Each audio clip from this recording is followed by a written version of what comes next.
Greetings and welcome to the Polecat cast, where our stealthy polecats ferret out the best feels, funnies, and what the fucks to discuss Slam Bam Badger style. Buckle up, buckaroos, try to secure your sides and mind your spines. Also, maybe don't eat anything beforehand, and make sure the bleach is locked up. Boy, these warnings aren't really doing a good job of creating pre-show hype, are they?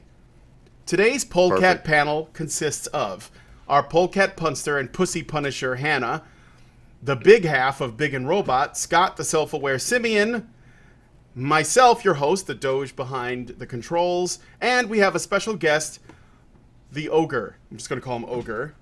Welcome to the call, Ogre, and I hope that you have as much fun as we always do whenever we do this stuff. Thank you so much for having me, Mr. Bryan. It's my pleasure to be here. It's an honor. Well, thank you.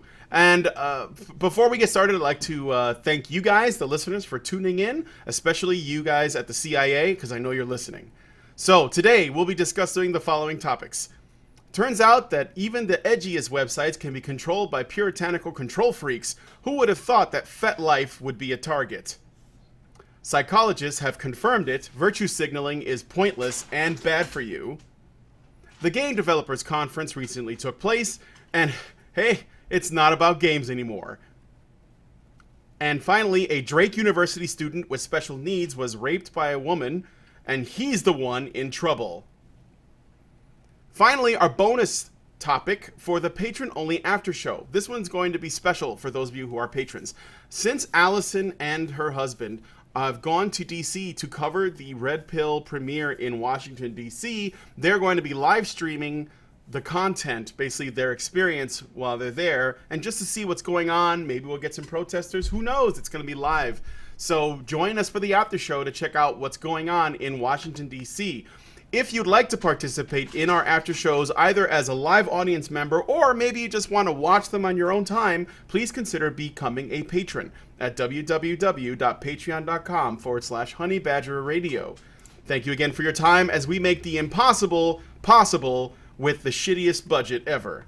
Now, I'm going to hand off the first story to Mr. Scott. Tell us about Kink. I will tell you about Kink. The popular kink-oriented adult social network website known as FetLife has had an unstable existence since its birth, to say the least. Events such as the release of 50 Shades of Grey, which saw the site flooded with normies, to the recent case of a wealthy Australian who allegedly used the website to find potential victims, haven't been helpful to FetLife's community. But now an even greater threat has surfaced, one that threatens FetLife's very existence and the service it provides. Last month, the community guidelines tightened a crackdown on depictions or discussions of edgier kinks, including blood, non-consent, alcohol, cutting, and the vaguely defined obscenity. The website also began purging thousands of photos, groups, and entire fetish categories with no warning to follow the new guidelines. What caused the sudden change in standards? As FetLife founder John Kopanis explained, the bank which the website does business threatened to close the website at the behest of several credit card companies and objected to the website's content for illegal or immoral reasons. Kopanis submitted to their demands and instated the new guidelines, but still appears to have lost the ability to process credit card transactions. Kopanis hasn't released any further statements on the subject since the announcement, and many questions still abound. All right. Yeah. Hannah, do you have any thoughts? I thought you were going to chime in. You just gotta love how they do this. They want to get rid of something that is moderate to mild. You put it in a list with a bunch of things that are less moderate and less mild and maybe even range to extreme, like illegal or immoral. Well, anybody can come up with ideas as to what they consider to be immoral. It's a different category from illegal. So you can ban a lot more things if you say immoral.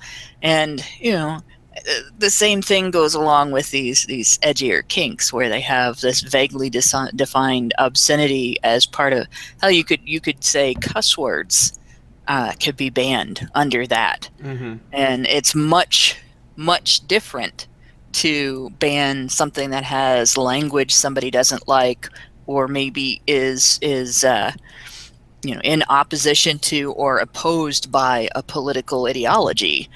as opposed to something that portrays, well, non-consent isn't exactly something, portraying it isn't exactly illegal either.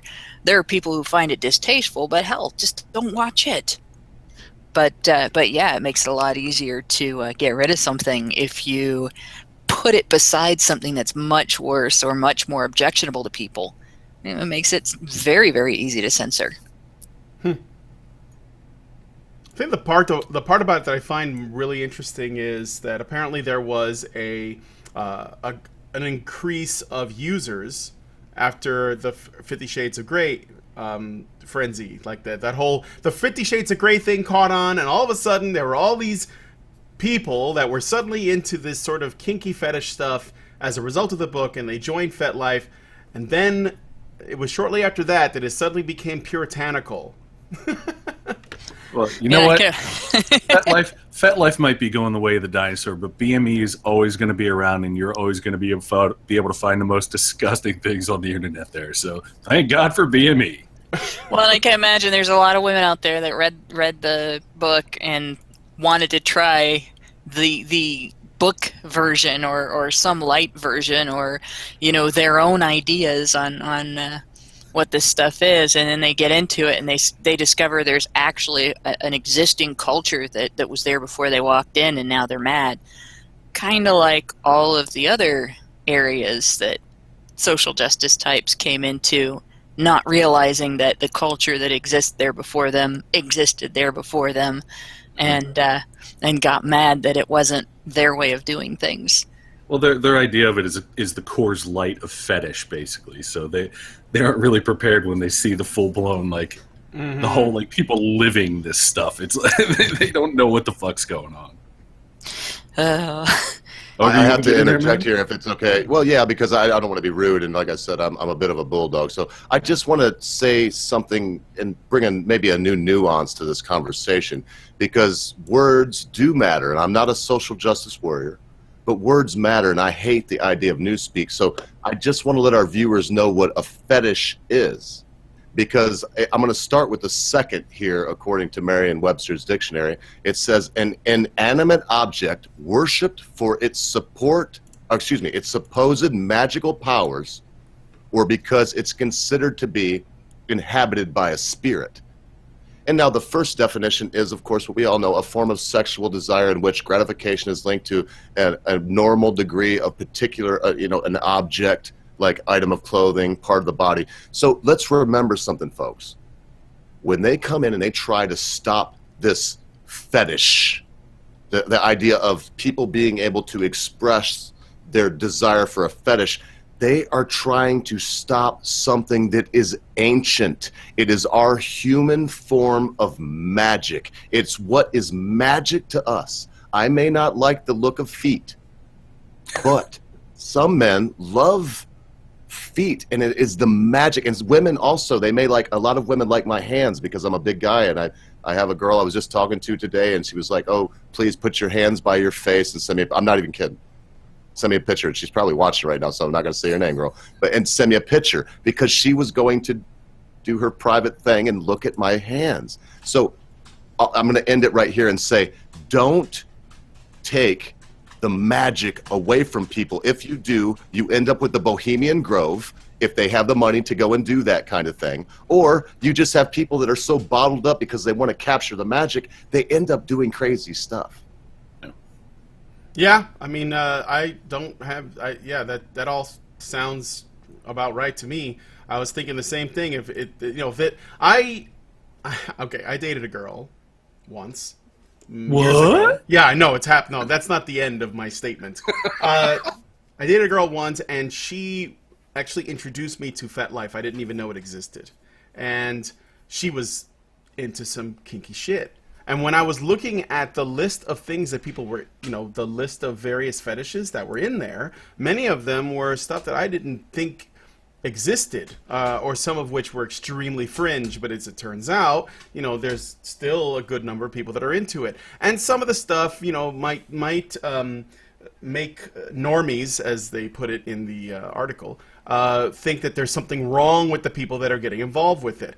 Even if, and I'm not talking about stuff like the vomit and the blood play and all that. I mean, that stuff is pretty out there. But hey, there are people that are into it. I'm talking about stuff that's just simple, like Ogre was pointing out, like the feet.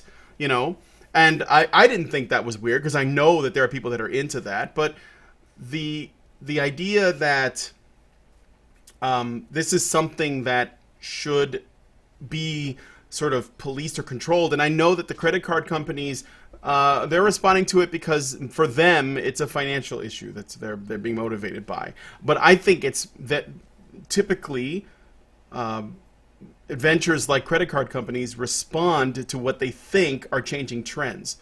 They don't necessarily have a moral obligation to any. Yeah, they don't have any moral imperatives. They don't generally care. I mean, if they did, the porn industry wouldn't be what it is today. The fact is that credit card companies are all about that, right? But if they think that, having an allegiance or having an association with the company is going to hurt their brands or it's going to hurt them financially, they're going to back out. So I think that what I would take away from this is, well, obviously, normies go home is one. And then the other thing would be, if you guys are upset about what's going on here, you can go to other places, like what Scott pointed out.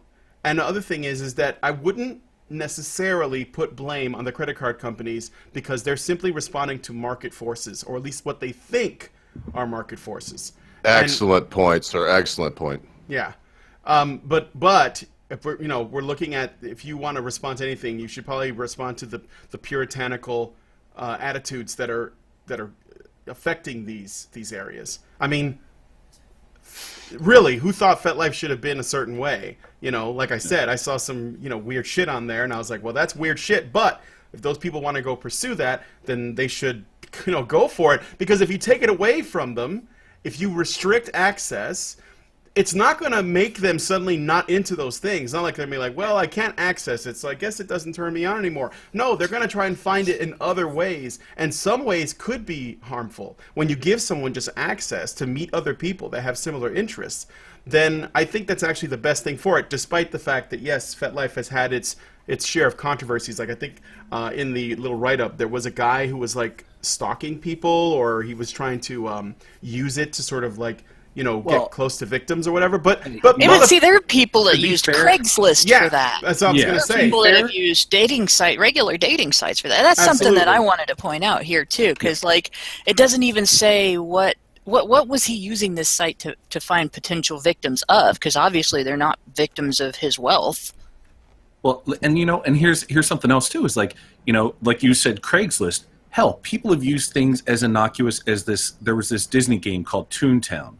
It was like this open world kind of Second Life kind of game. Oh, yeah. There were child predators that would go on there and try and court children. Mm-hmm. People are going to find a way to exercise their proclivities no matter what the platform. Exactly. Man, any that place was a that great you point. can hang a They shingle tried to cover out. that shit up. Yeah, they did. Yeah. Any place that you can hang a shingle out for one-on-one chat. Any place. I used to, before I figured out, well, actually, basically before I figured that out, I had a picture of myself that I really liked because it was cute. And it was me in a skirt and tank top, and I had pigtails, and it actually made me look younger than I am. I looked like I was like 17, and the picture was taken when I was 35. And I had that as my social media pic on everything. And I started getting all kinds of offers and messages and all kinds of, well, if I don't want people who are not my husband contacting me to try to get a date, I'm going to have to look married.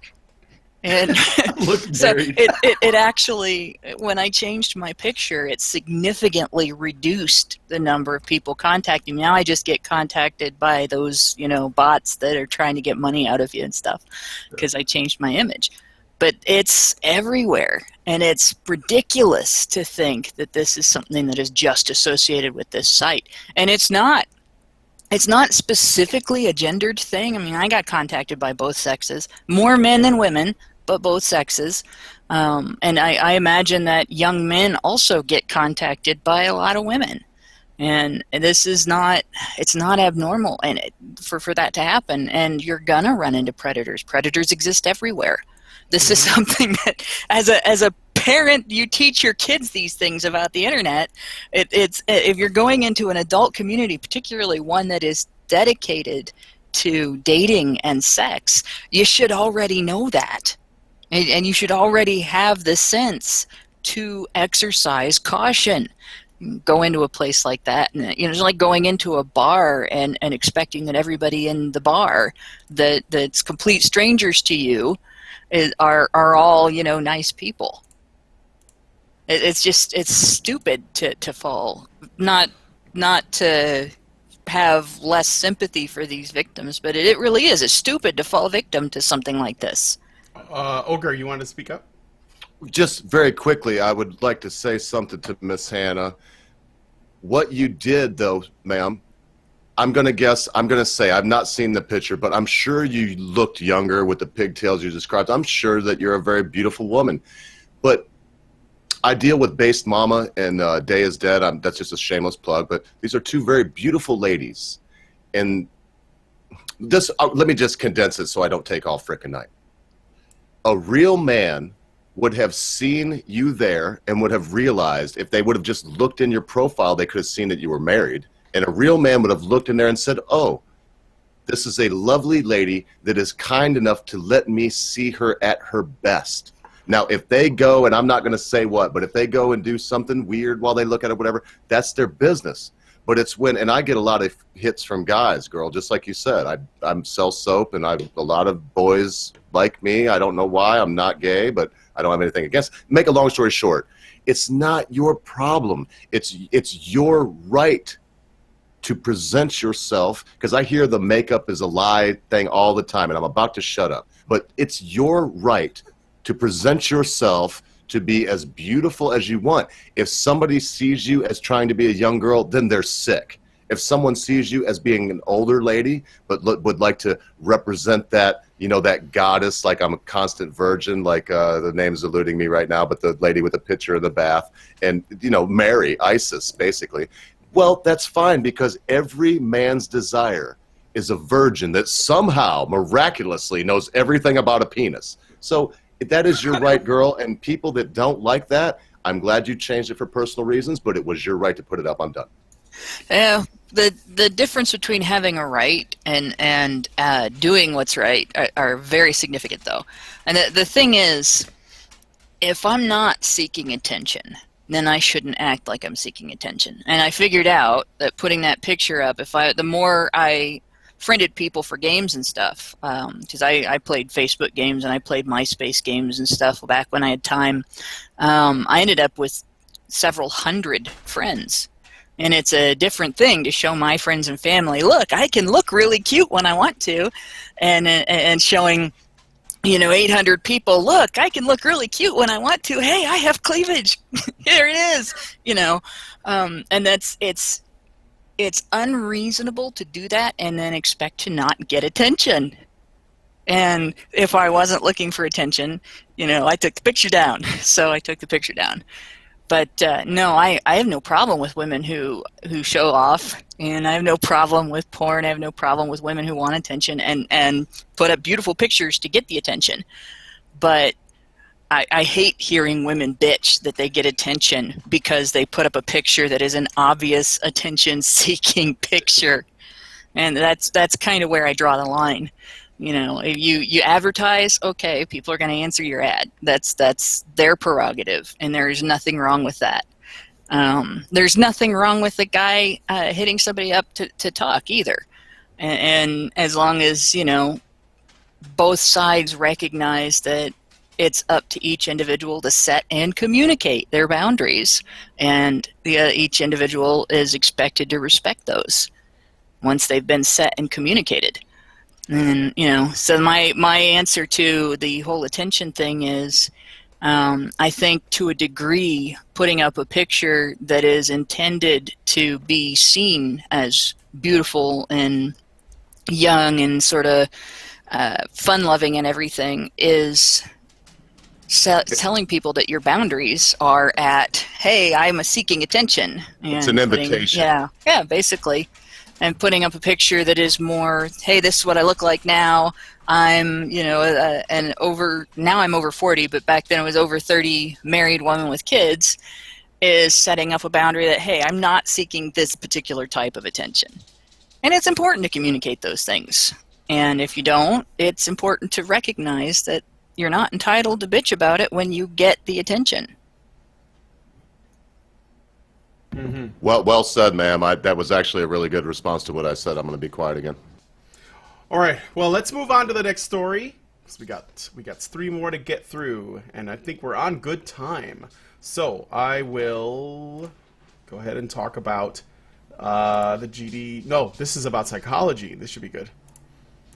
So, psychology professors from both Bowdoin College and the University of Southern Mississippi have inadvertently validated what we have been saying all along about virtue signaling.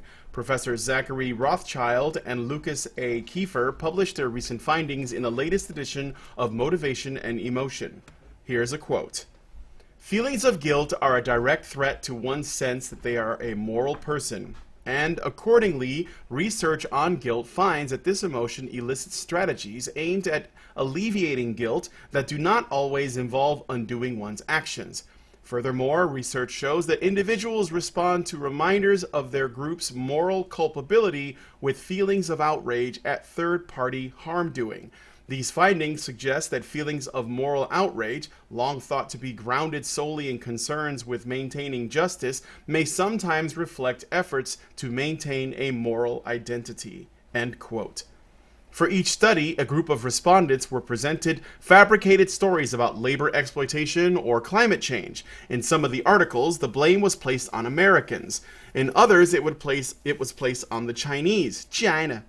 After reading these articles, the respondents were given a series of short surveys and exercises to assess their levels of personal and collective guilt, as well as anger at third parties like corporations, for example. There were 5 key findings from their study. 1. Triggering feelings of personal culpability for a problem increases moral outrage at a third-party target. 2. The more guilt over one's potential complicity, the more desire to punish a third party through increased moral outrage at that target. 3. Having the opportunity to express outrage at a third party decreased guilt in people threatened through in-group immorality. And 4, the opportunity to express moral outrage at corporate harm doers inflated participants' perception of personal morality. And finally, guilt-induced moral outrage was lessened when people could assert their goodness through alternative means, even in an unrelated context. Gamergate. In other news, following this report on virtue signaling, YouTube personality H Bomber Guy has been informed that he can now proceed to suck Max Starrett's big fat yellow cock. All right. So, that last bit was a joke. Love you, Max. Unless... Miss you, buddy. So yeah, as it turns out, moral outrage is self-serving and useless and harmful. That's crazy. That's a crazy idea. News that nobody is surprised by in the least. Yeah, right. This explains why it's addictive. We should do a new segment called News That Nobody is Surprised By in the Least. Go ahead, Hannah. I'm sorry. That was it. All I wanted to say is that this explains why it's addictive. Yeah. Yes. Well, you know what it's like? It's like, you know, those the experiments that they used to do with rats where they had they'd had the lever and the rat would hit the lever and something would fall out, be it like a treat or a piece of, LSD laced peanut or whatever the fuck it was. And the rat would just keep hitting that fucking thing to get the little cocaine dab or the peanut or the whatever the fuck it was. That's what this is. I mean, this is that incessant need when you find that dopamine trigger inside of somebody's brain. These people just keep hitting that fucking switch. Just bang, bang, bang. Give me more, give me more, give me more. So, yeah, Ogre, hit it, man. What do you got? Oh, well, I'm really prepared for this one, folks. I won't say my name, but I do have a double master's. That and $3.75 will get me a coffee at Starbucks. But that said, Folks, this is I actually went and looked because I have access to peer-reviewed journals. I looked at this study. It's very good. And what it goes back to is the id, the ego, and the superego. And so we're constantly trying to find this balance between the id of us we were born with. Does everyone know what I'm talking about before I try to get off in the weeds? Yep. No, I know what you're talking about. It's Freud's idea of our three personalities. The id we're born with. It's the I'm going to take a dump. I'll do it right now. I want the titty. I'll grab it. I want it. Boom, boom, boom. Then you have the ego that comes in and says, well, we should never take a dump, and even in the bathroom because somebody may hear it. And then you have the superego that says, well, if you turn on the water, they won't hear you taking a dump. So that's kind of as easy as I can break it down. Mm-hmm. And what we have here, we have the id of us. And we want it ties into the first story. Whoever put these stories together, I've got to give you props. They work together so well.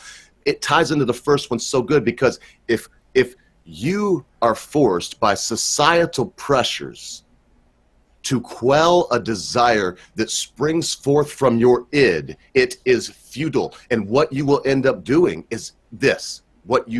You will always end up saying, I am bad inside. And then the superego takes over and says, hang on a second. What I've got is, let's do this. Let's dog other people because they like penis and they have a penis, or they like vagina and they have a vagina, or they like feet or stockings, or the list goes on ad nauseum.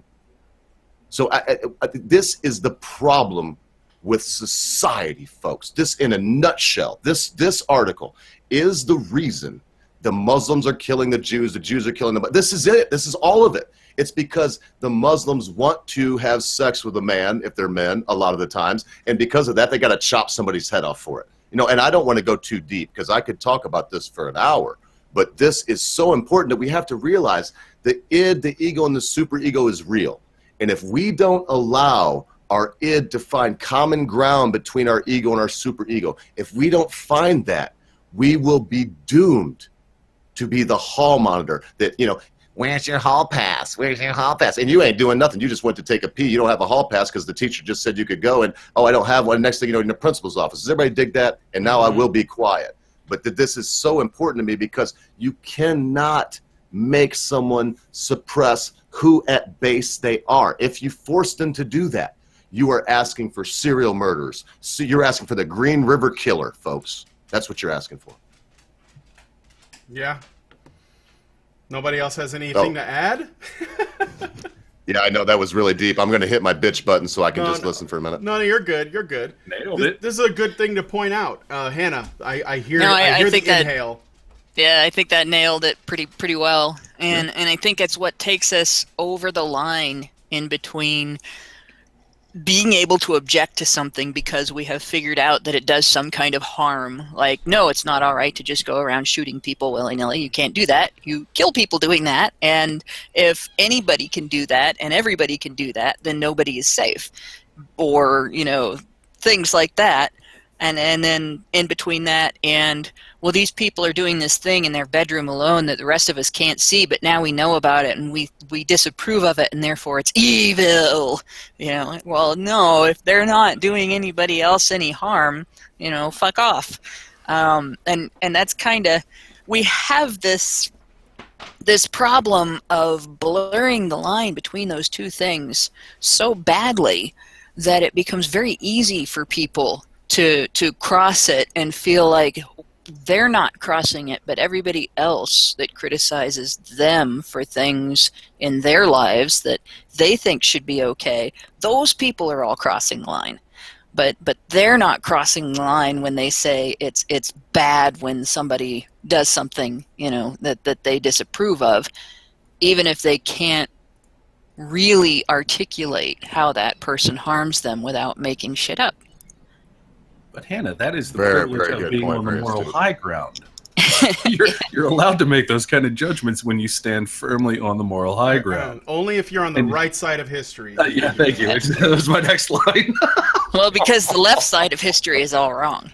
Exactly. There you go. Wow. Y'all are killing me, man. Hey, Welcome but to the show, did you see how what she just said? It tied in because she was saying earlier about how she put up a picture of herself. Nobody came and social pressured this young, beautiful young lady, Hannah, and nobody said, you're a whore, you can't have pigtails. She said on her own, after seeing the result that did not coincide with the result she wanted, she only wanted to say, this is how pretty I am. She didn't want a bunch of weirdos hitting on her. And so without societal pressure, she decided to make a change. And isn't that beautiful, folks? Isn't that lovely? Mm-hmm. Freedom of choice. We don't need legislation. Yes, freedom of choice. Freedom of choice, yes. And to be able to be mature enough to accept whatever consequences might come out of those choices, whether positive or negative, because that's one of the problems that we have now is a lot of people want to make choice, but they only want to have positive, they want to have positive outcomes no matter what they do. That's how you get things like people who who put on unhealthy amounts of weight and then they still want to be accepted. People who are trans people that demand that straight men, sleep with them. Things like that, because they want to get positive. They want positive outcomes the way that they want them from everyone. They want society to change around them. It's a level of narcissism that it just exceeds what we would consider to be normal and rational for a human being, because to what Ogre was saying, the id is a me, now, mine idea. But we have the other things to sort of keep that shit in check. But what we have going on with a lot of these social justice warriors, I'm just going to come out and say it, because they're the ones that are the biggest on virtue signaling, is they want their id to be satisfied at all times because, to quote Jordan Peterson, Bucko, he said that they're like overly coddled by the protective mother, and they have that instinct of, they want the world to be like their mother was, and so you have this instant gratification, and they want validation at all times, and that's what virtue signaling is. Like, virtue signaling itself is a selfish action, because you're not doing it because you care about the group that you claim to speak for. You're doing it because you want other people to see you acting out, saying things that make you look like a good person. So ultimately what you're looking for is acceptance, is admiration, is popularity, whatever. Validation. You want validation from external sources, from external stimulus, and that means that you actually have a problem with yourself. You have a problem with self-acceptance. And that's one of the reasons I think that SJWs cannot understand when a group that they claim to want to protect actually says, I don't need you. They can't fathom that idea that a woman might say, I can take care of myself, or that a minority might say, I can make my own way in life, or a Muslim that has fled oppressive countries says, can you please not ask those people to come over here because I came here to avoid them? Like, preach it, brother, preach. Part of that has to do with failure to understand and accept other people's boundaries. You look at the social justice types, and I keep going back to this. It's on the individual to communicate their boundaries, set and communicate their boundaries, and it is on the surrounding individuals to respect those boundaries. And your boundaries are a personal thing. They're about you. They're not about what other people can do with each other. They're about what other people can do with you, what you're willing to accept, and what associations you're willing to have, and so on. And it's something that the social justice mindset doesn't deal with very well on either side of that equation. Everybody else is supposed to already know what their boundaries are, without them having to communicate those boundaries, and everyone else is supposed to respect those boundaries without having to be told what they are, even if they're abnormal boundaries. And nobody else is supposed to have boundaries that prevent the social justice mindset from taking over their lives. And that's sort of where they are. And it's why I keep comparing the social justice mentality to borderline personality disorder with narcissistic tendencies, because that's what I just described. It's not the only aspect of that disorder, but that is characteristic of that disorder. And it's exactly the way they behave. And I don't know, I guess that's probably it's probably related to the that whole dopamine thing, the whole id thing with respect to the virtue signaling and everything, in that if you don't respect other people's boundaries, of course you feel entitled to tell them how they can live their lives and what they can like and what they have to dislike and what they have to feel victimized by and so on. But yeah, basically this situation that we're dealing with now in politics is sort of a fight between people who are independent and who are not just self-reliant but self-aware and have self-control and deal with their own shit, and people who feel entitled to deal with everybody else's shit. Mm-hmm. Oh, fuck, I got fans, folks. I got to say two things. I'm only going to do this once, you motherfucker. Here's my tits for the guy that follows me around or every live stream I go. And I'm starstruck. Tildeer's out there. Now I'll shut up. Yeah, Teal Deer comes on and he watches the stream. Oh my god, okay, we gotta change the ratings on this. I hope we don't get flagged. Nipples! Guys. Great. They're man boobs. They're man boobs. I have pecs. I work out a lot, and I got this guy that follows me around, and the last live stream I did for 7 hours last night, I ignored him, so I'm done now. Thank you so much for your understanding, folks. Oh yeah, thank you. This is the only way that Man Boobs is ever going to get on the show.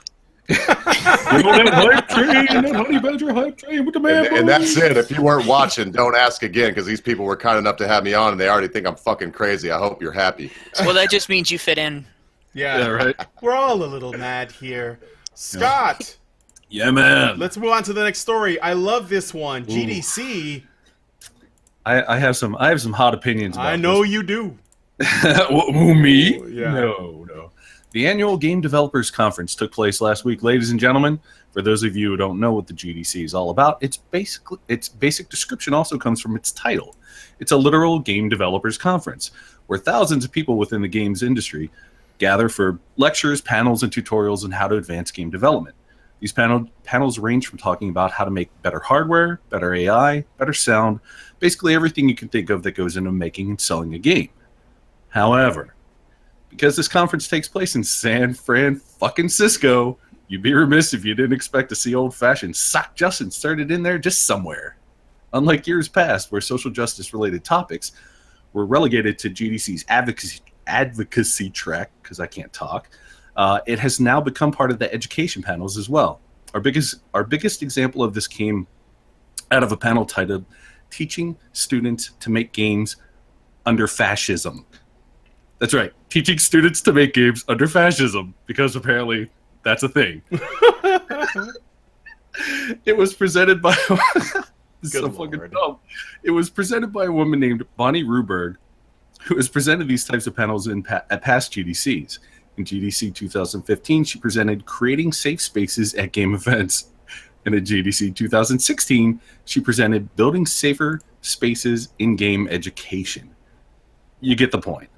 At this year's GDC, her presentation included slides that were passed around widely on Twitter. One slide said, "Video games are political. The way we make the way we make games is political. The way we teach our students to make games is political." The word political was highlighted in red on the slide. At a completely separate panel from Bonnie's, the slide said, and white cisgender able-bodied man as the default. The words "the default" were also highlighted in red. I'm not Max, so pardon me. I, Max, am not on today's show because me and Karen are chilling here in the Canadian version of San Francisco, aka Toronto, so I'm going to have to ask Brian, Scott, Hannah, and Mike to recall their arguments from the early days of Gamergate and fire away. Guns up, let's do this. All right, before you spray hot opinions all over this story, I'm just going to point out that Mike is not here, so we're sorry for misleading you guys. Dr. Ranricam won't be on Polecat for a little while because he's relocating to a different apartment. So but he will be back. He will be back. He's getting himself settled in. Yeah. Okay. Actually, Ogre, He is badass. Ogre, do you have anything you wanted to say about this? No, I was just saying he was bad. I actually do have some, but I want to hear a little bit. I have something here prepared for this particular one, but I would say something after a minute. All right. Well, I guess I'll just start off. GDC is basically for those that don't know, GDC is a conference where game developers from all stripe of game development come together and they give each other awards and basically jerk each other off and tell each other how great they are. It's like, oh, you're so awesome. No, you're so awesome. You made more awesomer. It's basically one of those kind of things. It's a pat on the back party basically, and more power to them. They're making games. They put a lot of hard work in this stuff. So, I mean, there's some level of, praise that you should be giving to these people because they're craftsmen, they're artists in a lot of cases. But this is a kind of thing that's been growing for probably about the last 10 years or so with the games need to grow up kind of nonsense, where there's this current of, oh, games shouldn't be just for kids, so on and so forth, and games need to grow up. They're too infantile. They're too childish and this, that, and the other. And we see people like this woman, Mrs. Goldberg, was her name? Or Ruberg, excuse me, Bonnie Ruberg, who I hate to use the word infiltrate. Berg. But it's not far off. You have these people that are basically opportunists. They have their their own agendas, much like who's another person that we can think of named Sarkeesian that fits this description. I wonder. Yeah, I know, right? We have these people that are basically infiltrating our fandom. And when I say "our," I hate to use that particular word because it seems exclusionary. But use it. Yeah, as fans and such, this is something we hold pretty dear. And then we have essentially snake oil salesmen and charlatans trying to come in and ply their wares, be it this nonsense about creating games under a fascist state. I mean, get the fuck out of here. And here's the cherry on top of the sundae of GDC. They gave out an award at GDC this past year for game the best innovation in gaming. And do you know who won that, Brian? Do you know who? Was it a certain young lady with a certain name that we may have just said? No. It was not. It was not them. It was No Man's Sky. Oh, one of the most God. One of the most universally panned games, AAA game titles in the last 10 years. A game that was so rife with controversy and just, oh my God, if you don't know what No Man's Sky is, you need to check it out. Look up Sean Murray from Hello Games and just laugh your ass off because there's just a meme factory out there that is producing some brilliant work. So, GDC is a fucking joke. It's basically that was my very long in the tooth way of saying GDC is a fucking joke. And but here's the thing, Scott. Was it always a joke? You know what?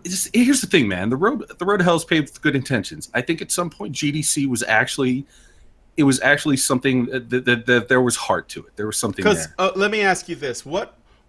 Okay, so the point of other sort of expos and conferences are usually they have different goals, right? Usually they're consumer focused, like they want to sell stuff, right? Like E3 or the consumer that is E3 or is consumer CES. electronics CES. No, CES is something else. That's the CES show but it exists to essentially create hype around new products, trying to sell them to new audiences. But the annual Game Developers Conference, I would imagine the goal of that is sort of like networking with people that are working in the industry with you. Maybe you're sharing new ideas. Maybe you're talking about new IPs as well. But I would imagine that the original sort of, what usually becomes a consequence of things like this is that all of the people who are involved with development of games, they understand or they know what their competition is up to, so it actually might redirect their focus or alter their goals or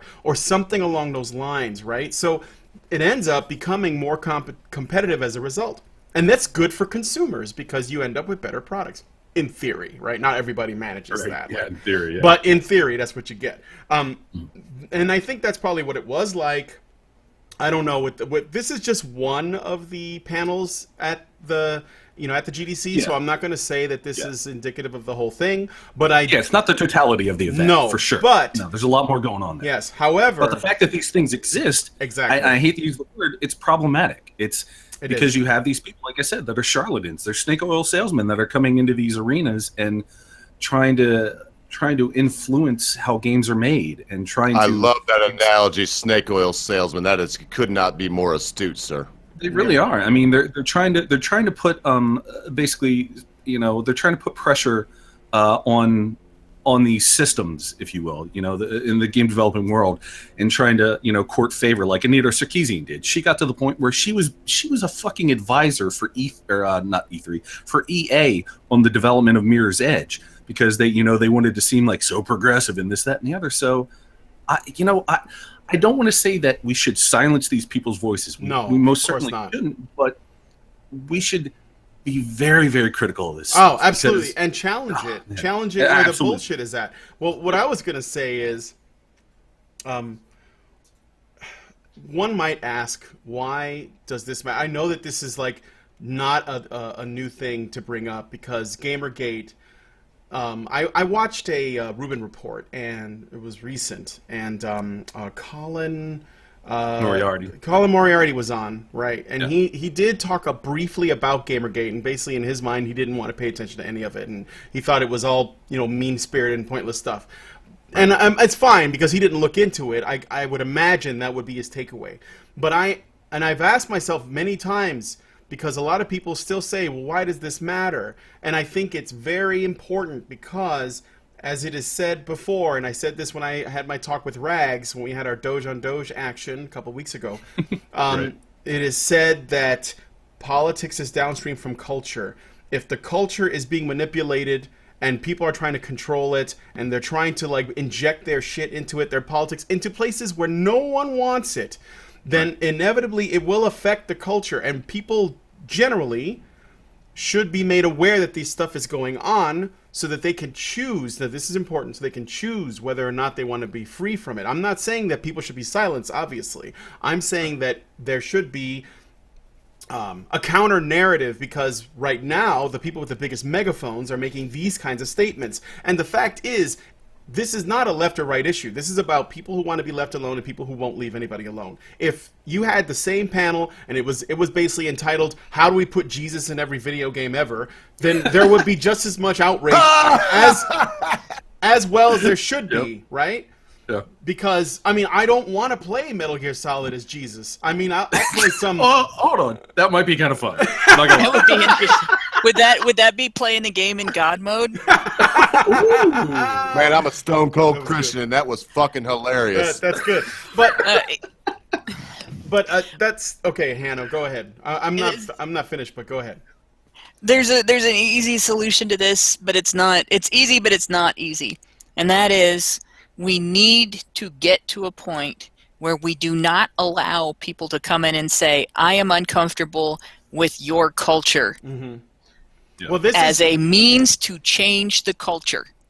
Right. If the culture exists and the culture is not criminal, the culture is not actively, we're not in there cutting up babies and firing machine guns at the neighbors or whatever. We're not doing bad, real, genuine bad things.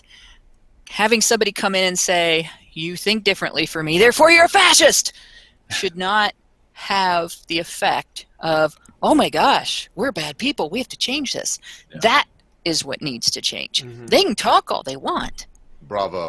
We can have a counter narrative all we want. Bravo. The thing that has to happen is that they have to. We have to stop accepting your being different hurts me as a reason why we can't be different. Mm-hmm. Bravo. Yeah, well, it's like, I don't know if it was Hitchens or if it was Stephen Fry that said it. It's like, there's this quote that always pops up, in image macros about, "Oh, you say you're offended, and how's that? Why should I care? Oh, you're offended." That's Fry. That was Fry. Was Fry? Yeah, it was something. I know I'm butchering the quote, but you get the basic gist of it. Basically, what Hannah just said. It's like the idea that this chilling effect of saying "I disagree" or "I find your thing offensive" automatically it becomes a fucking full stop. That has Yeah. got to be done away with. This is not how discourse No. works. It's not like, I don't like the thing that you do. Oh God, well, we got to stop doing it then. Get the Yeah, fuck Sage outta here Gerard with that, talked you about know? this with Yeah. respect to his experiences as a student attempting to start a men's center at his university. Yeah. And what he faced most of all on his campus in a form of opposition was accusations of harassment used as a method of harassment. He was harassed with false accusations of harassment. And when I say false accusations of harassment, I mean going to the office of the entity that you have to ask for permission to do a thing in order to ask for permission to do that thing and ask questions about that thing was labeled harassment because they didn't want to talk to him. It was their job to talk to him, Right. but they didn't want to talk to him, so it was harassment for him to go and actually expect them to do their job. You know what it reminds me of? You know what it reminds me of? Have you ever seen the Mad TV skit where the guy that does Stuart goes into the store to take back the shirt, and Yes. the blonde haired girl's at the counter. And he's like, I want to return this shirt, and he's like, "Whoa, sir, calm down." And she starts like elevating immediately. And Yeah. she turns into this thing. It's like she calls in the manager. He's like, "Wait, I don't understand what's going on." "What do you mean you don't understand? Get back, call security." And they end up shooting the guy. It's like, Yeah, I remember it that. elevates and elevates and elevates. And it's like that's this kind of thing. It's like, all right, I was told I need to come to this office to express I need to get a piece of paperwork or something because somebody is filing agreements against me. "Whoa, sir, you need to calm down." It's just like, that's what basically, what's going on there. It's like, it's kind of that point where the Offenditron has, like, you can't turn it back. It's gone too far at this point, and it's kind of fucking crazy. It's just insane. Yeah. Well, one other Love that Offenditron. One thing I want to add to this too, to get back to what I was saying, the reason why I use the Jesus analogy in video games, although he would work really well in Diablo or Doom, but the reason why I brought that up was because we would not stand for it. There would be no way that would happen, especially if specifically if authoritarians were trying to push it and force it into stuff where people don't want it. There's no way we put up with it. But when it comes to this kind of stuff, there is definitely resistance, but I think that there is a large buyer base of silent people that are not aware that this is like a discussion that's happening, that there's this resistance exists, and they buy into all of this shit. They buy into, the discourse around oppressed minorities, oppressed women, oppressed groups that need inclusion, and that representation in media matters. And this stuff is just, they're bombarded with it every minute of every hour of every day. So when they start to see it in their video games, they accept it as a necessary evil. They say, well, this is important. We should probably just go ahead and go along with it. And this is why it's a difficult thing to fight against. This is a very difficult thing to fight against because the average person doesn't see a problem. But what they don't realize is that in the long run, this is actually going to damage the quality of the experiences themselves, aside from the fact that it's going to distort, perspectives. Like, for example, you can go to social media, right? They bombard you with shit there too. You go turn on the news, they're telling you some shit about something that happened somewhere, but none of those things matter. The events, the dates, times, the facts, those things are not the important thing. The important thing is they focus on their victim object, as Allison puts it, that they are assigned to protect, which they are using, as Jordan Peterson puts it, to fight against an enemy. And that enemy is often things that, like, being a white cisgendered male in America that is Christian and moderate. I'm not even talking about being right wing. I mean just being moderate or having a variance of opinions. Maybe your area. Most Americans, most people, I would say, are somewhere in the middle. They have like some beliefs this way, some beliefs that way, right? But those things are all the enemy, and they don't like it because they're coming from this place of. And I'm not talking about everyone on the left. This is important. I'm talking about the ones that cannot leave well enough alone. I'm talking about the ones that put together these fucking talk pieces about how, you know, we have to end white cisgendered able-bodied men as the default character archetype for video games. Those Yeah, but hey, sir, I had to break in, but aren't we the left? They have stolen that. Aren't we all liberals here? Everything I've heard you say was liberal, sir. Well, I see what you're saying, but I think there's a difference between liberals and the left. Well, and there's also a difference too, that's that's why I asked that question, because I wanted you or anybody or Mr. Abe to expand on that, because they have stolen that from us. Yeah. I am not a fucking right wing. Don't smoke pot. I want to know what you're doing in your bedroom. Right. I want to know. That's far. I am a liberal. Sure. And I hear this is why I differentiate between the classic liberal, that is the different strokes for different folks, hippie, you know, everything is okay until you do something to somebody else. Your rights end where my nose begins. That's the classic liberal. Then you have the liberals that aren't liberals anymore. They call themselves progressives, the progressivism. Like Hillary Clinton actually said something about being a progressive of the 1904 variety, and everybody thought, oh, well, that's all right then, because they didn't go back and look and see what those people stood for. Right. And that is a totally different animal right there. That is actually gone around the circle and back to the other side, where they're right there with the people that want to come into your bedroom and say, are you being gay in here? Don't be gay in here. We're going to hang you for being gay in here. We're going to take you and throw you off a building for being gay. How dare you? You know, it's the same group of people. They just give different reasons for wanting to control people.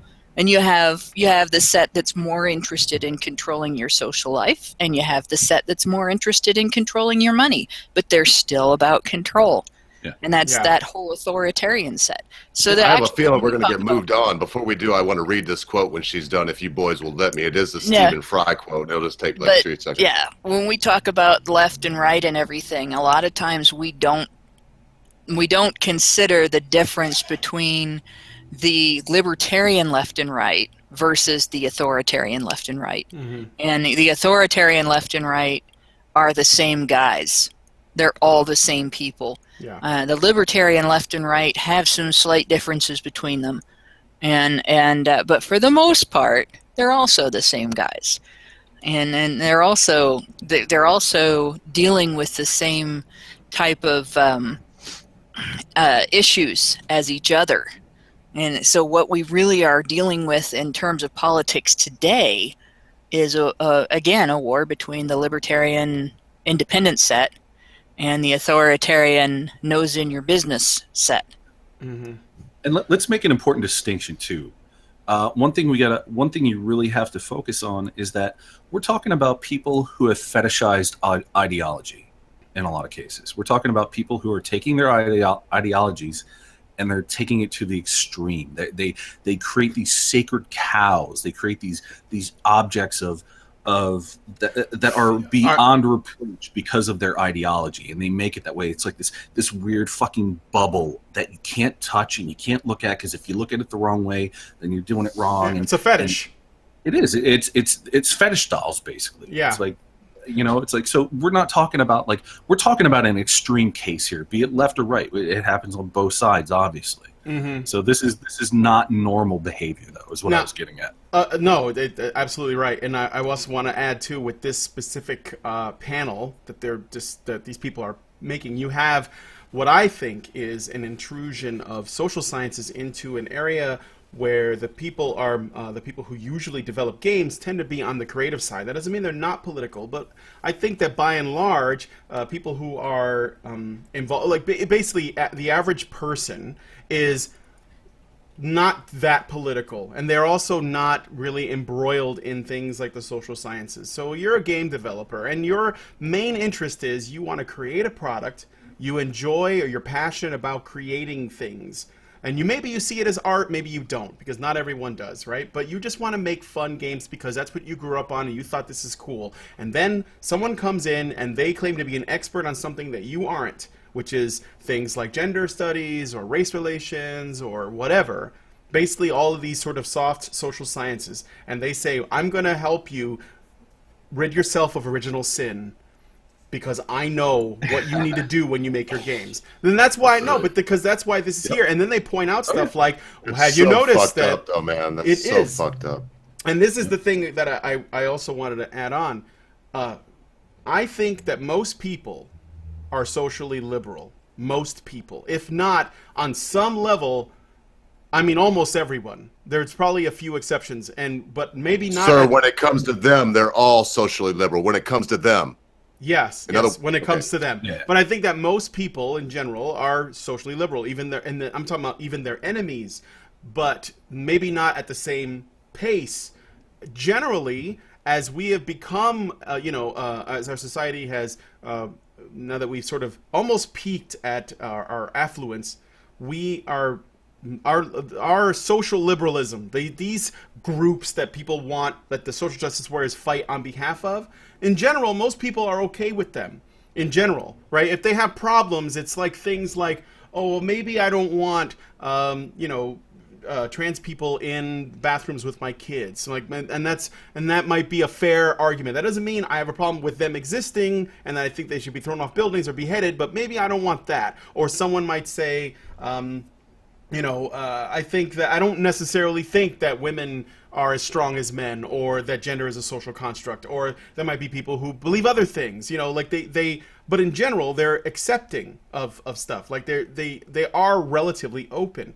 But the way that culture normally changes is organically and slowly and over time. As you get introduced to new ideas and you sort of begin to embrace them and be okay with them, we get to a point where we're just like, this is cool, let's let the gays get married, so what? And then we move on. And yes, there'll be people who need to catch up to that. There are people who are behind on that, and they're like, well, I don't think that should be. Or maybe there are people who have a completely different opinion. Like they might say, well, why is the government involved with marriage at all? And why should we even need to do this? Or why do people, why should atheists get married? Or whatever. But they have concerns or they have opinions, and these are not regressive ideas, provided they're not actually trying to harm other people. The difference is that over time, our culture will inevitably embrace these ideas. And there'll be a new line that'll be drawn that'll be like, well, we're not going to cross this line. For example, things like pedophilia, right? We're not going to cross that line. We're not ready to do that, or we're not ever going to do that, or whatever. You just don't do that shit, right? And the way that, but the progressives and the regressives, or the far leftists, the Marxists, whatever you want to call them, the postmodernists, whatever, they are trying to get to what they think the utopia is, but they want to engineer our path. They want to force everyone to get there. They're impatient. They want to see a world that they envision in their head, and they want to see it in their lifetime. They want it yesterday. And because of that, they end up pushing too hard. They get impatient, and this happens. Feminists do this all the time. That's why the new wave eats the old wave and becomes more radical. So essentially, That's the way feminism has evolved. The radical parts of the first wave becomes the next wave. The radical parts of that wave becomes the next one. And you either go along with it, or you're eaten by the beast as it begins to evolve. So, man, that's deep. That's deep, man. That's deep. Well, thank you. But that's what I'm talking about. This is a forced evolution. Video games are ultimately just a fun pastime, and my biggest issue with this, aside from the fact of everything that we've talked about, is that when you start pushing this identity politics shit into anything that is a creative field, such as gaming, film, paintings, literature, music, whatever, you will inevitably kill the medium itself, because the creativity and the desire to create something from nothing, that drive is annihilated, and actually becomes less important in favor of these other things. I'm going to go back to the Colin Moriarty interview. He was talking to Dave Rubin, and towards the end of the conversation, they were both talking about how much they liked old games, because old games were just about gameplay, and new games are more about narrative in most cases. And the gameplay often takes a back seat, even though the potential for better gameplay should be far higher. In many of the cases with these more like AAA shit titles, they tend to actually become less of a focus. In not in all cases, but in many. And I agree with what they're talking about. You're never going to get things like Castlevania or Mega Man or Mario, because those things were all gameplay with like a premise, like, okay, you have to go do this, but who cares? You have fun, and you're like, oh shit, this is fun. But now it doesn't. It's more about narrative. That's why everyone cares about, you know, how big the budget is, how good the graphics are, what famous person is in it, what's the story about, what's the main character, is it female, is it male, is it a minority, can you customize it? And it's like, yeah, that all that stuff is fine, but does the game play well? Because I think we're losing focus on that, and that's what I'm talking about. At the core of it, these are the things that end up at risk, and I don't know. I mean, I'm concerned for the industry because it's one that I take a lot of joy in. But I'm also a person that's really into media. I love film. I love television. Well, I don't really like TV, but I like film. I like music, and I like video games. So I want it to do well.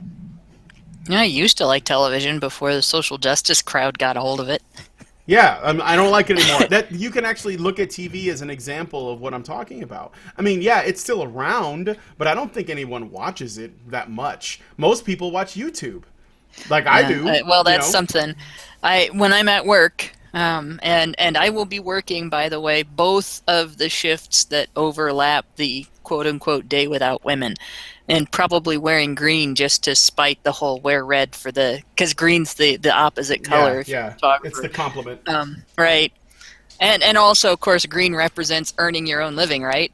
Yes. As apparently these other women all can take time off from work and they don't seem to be affected by it. But Must be that nice. doesn't work that way for me. Not that I would take the day off if I could afford it.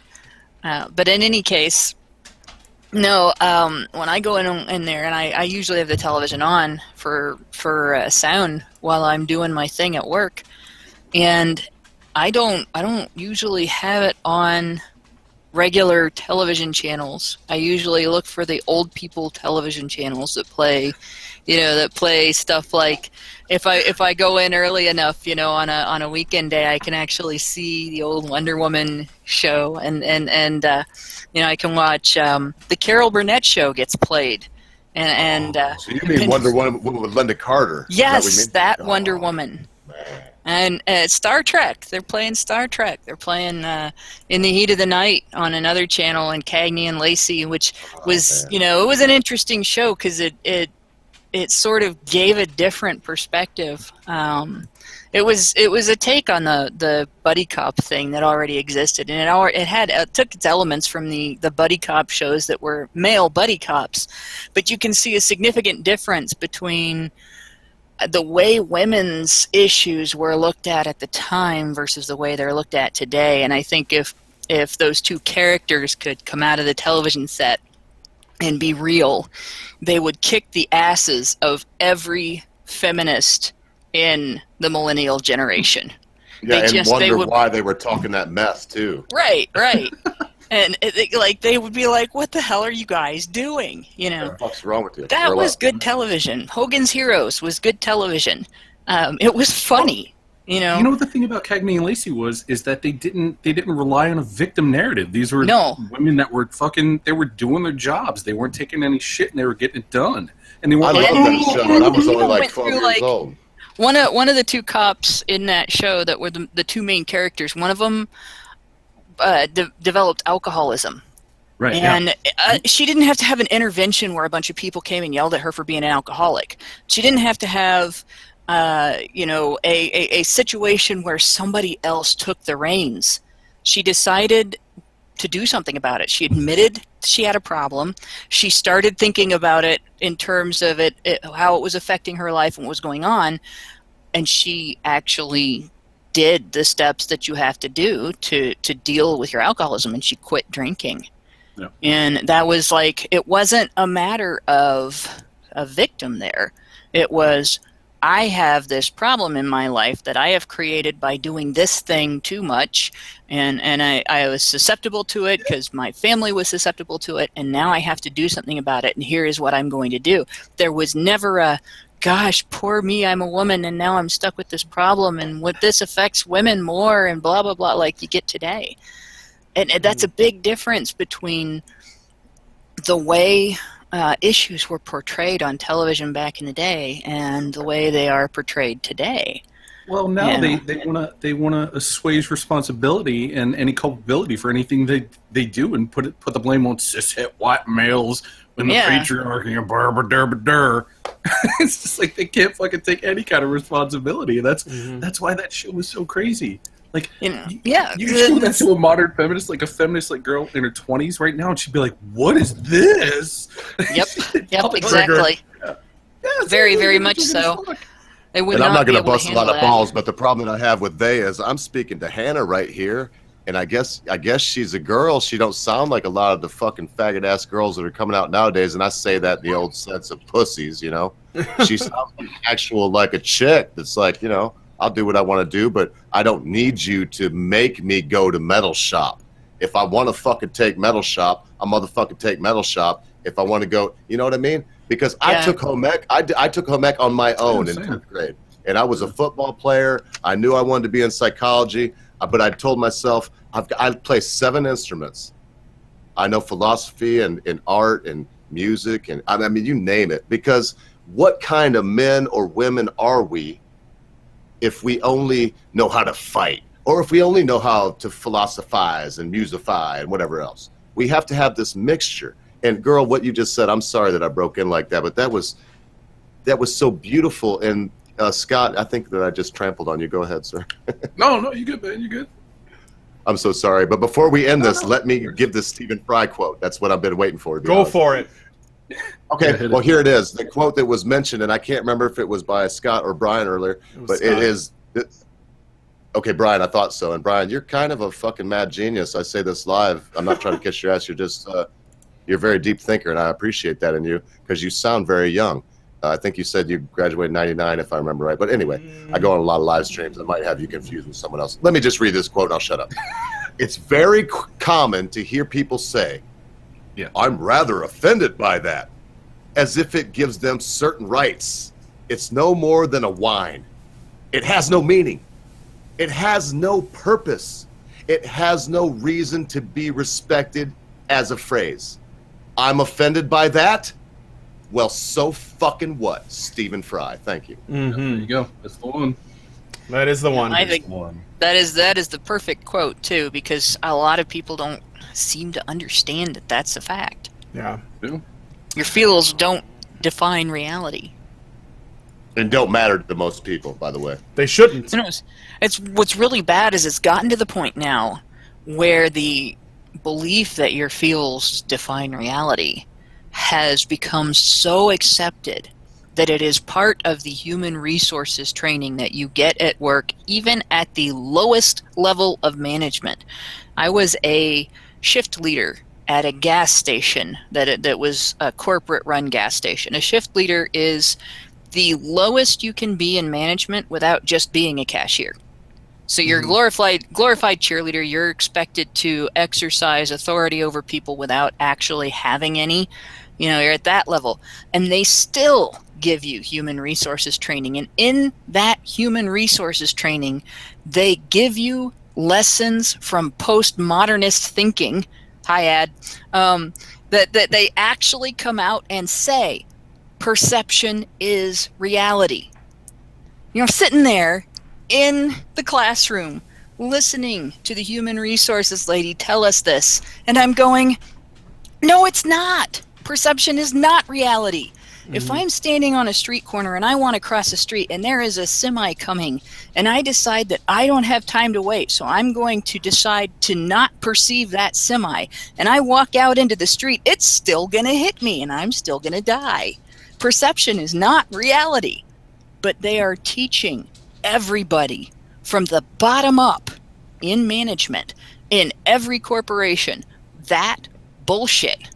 And they're doing it because if they don't, then the corporation becomes susceptible to sexual harassment and other forms of harassment lawsuits by people who are using false accusations of harassment as a form of harassment. I can control my coworkers by saying that my perception is my reality and they've done something to me, and I can use that to get rid of them. That is what we are dealing with in modern society. And that's what has to change. You got it. Man, that was good. That was fucking good, girl. I can't even. I'm flabbergasted. I usually could add something to something, but right as I was like thinking like other things to add, so I'm just gonna shut up. That's good. That was very poignant. Why, thank you. This is the Polecat every week, multiple times. Okay. Some big thinking. Yeah, well, I've watched a few of your podcasts, but this is we have some good ones on here, and I'm not including myself. I actually left y'all a little message over that to see someone there. I laughed at it. It is nice to be the dumb one, though. I'll admit it. Oh, most of the time, I'm the smart one. I have to be the smart one, and here I find myself able to just smoke marijuana cigarettes and like laugh and listen to some deep thinkers. I am honored. And did y'all notice Still Deer over there? I had to say it again. I subbed to him. I was like low 200s subbed to Till Deer. And man, I mean, you know, it's just cool that y'all actually attract such a diverse. I'm over there a lot more than I'm listening, but I'm over there a lot more than I'm contributing because these people are so important to me. I don't know if y'all realize it, but there's 247 people watching y'all right now, and they're not just watching; they're listening, and they got their own side conversations while they hear this wonderful truth. And can I just ask something? How many of y'all are Canadian? None of us. None of y'all. Okay, because I know some of the. Some are. I have Canadian family, and my grandmother illegally immigrated in through Canada, so you got to go back. I got Canadian family too. But, it's just amazing to me. The point was too, because I'm not trying to make it like nationalistic or something, because I thought y'all were all Canadian, but that shows what I know. No, actually, it's just Allison we're and all Karen one are here. Yeah, we're all one here. You know, it's like sure. Canada. You know, we need to just end all this stuff. And in my humble opinion, I'll probably get shot by y'all. But if we could end the nanny state, and we could listen to what Hannah just said, and we could listen to what Scott just said, and if we could listen to what these intelligent people just said, live and let live.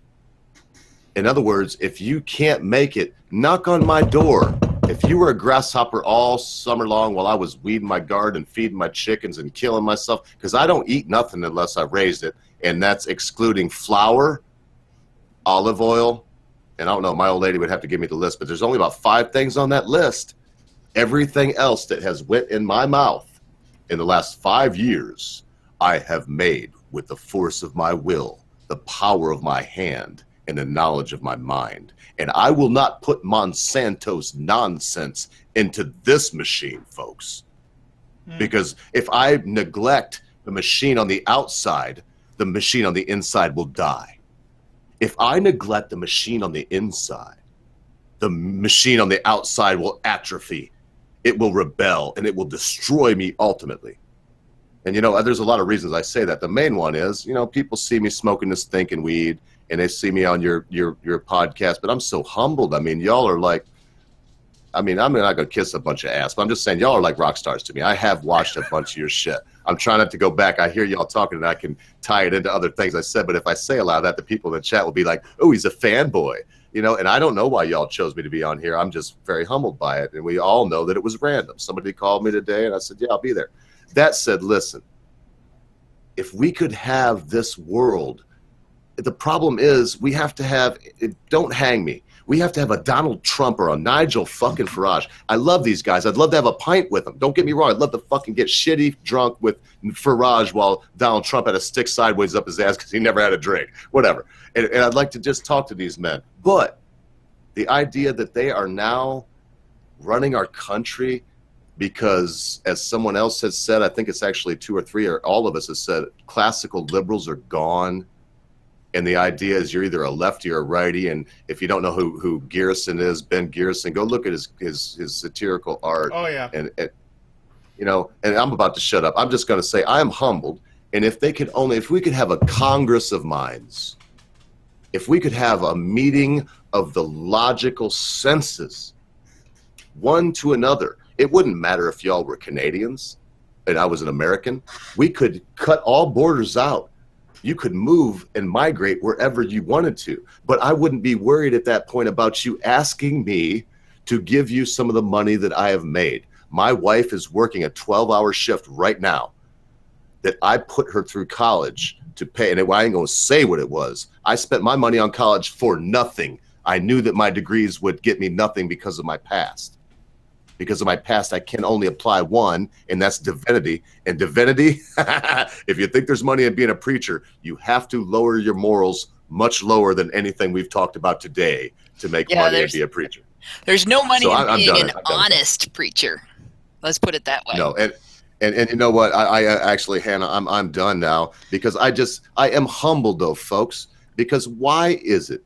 And let me tell you, I see the power that you have now in live chat, and to me, live streaming, to me, what the numbers I see over here is kind of phenomenal. I had the hard bastard based mama. I had some hot last night, and we didn't get quite these numbers that night. It was really, and it's not a dick measuring contest. I'm just saying, what we have to realize is if we continue to come together and show people what I'm trying to ask you, I'll sum it up this way. Will any of you run for office and represent me?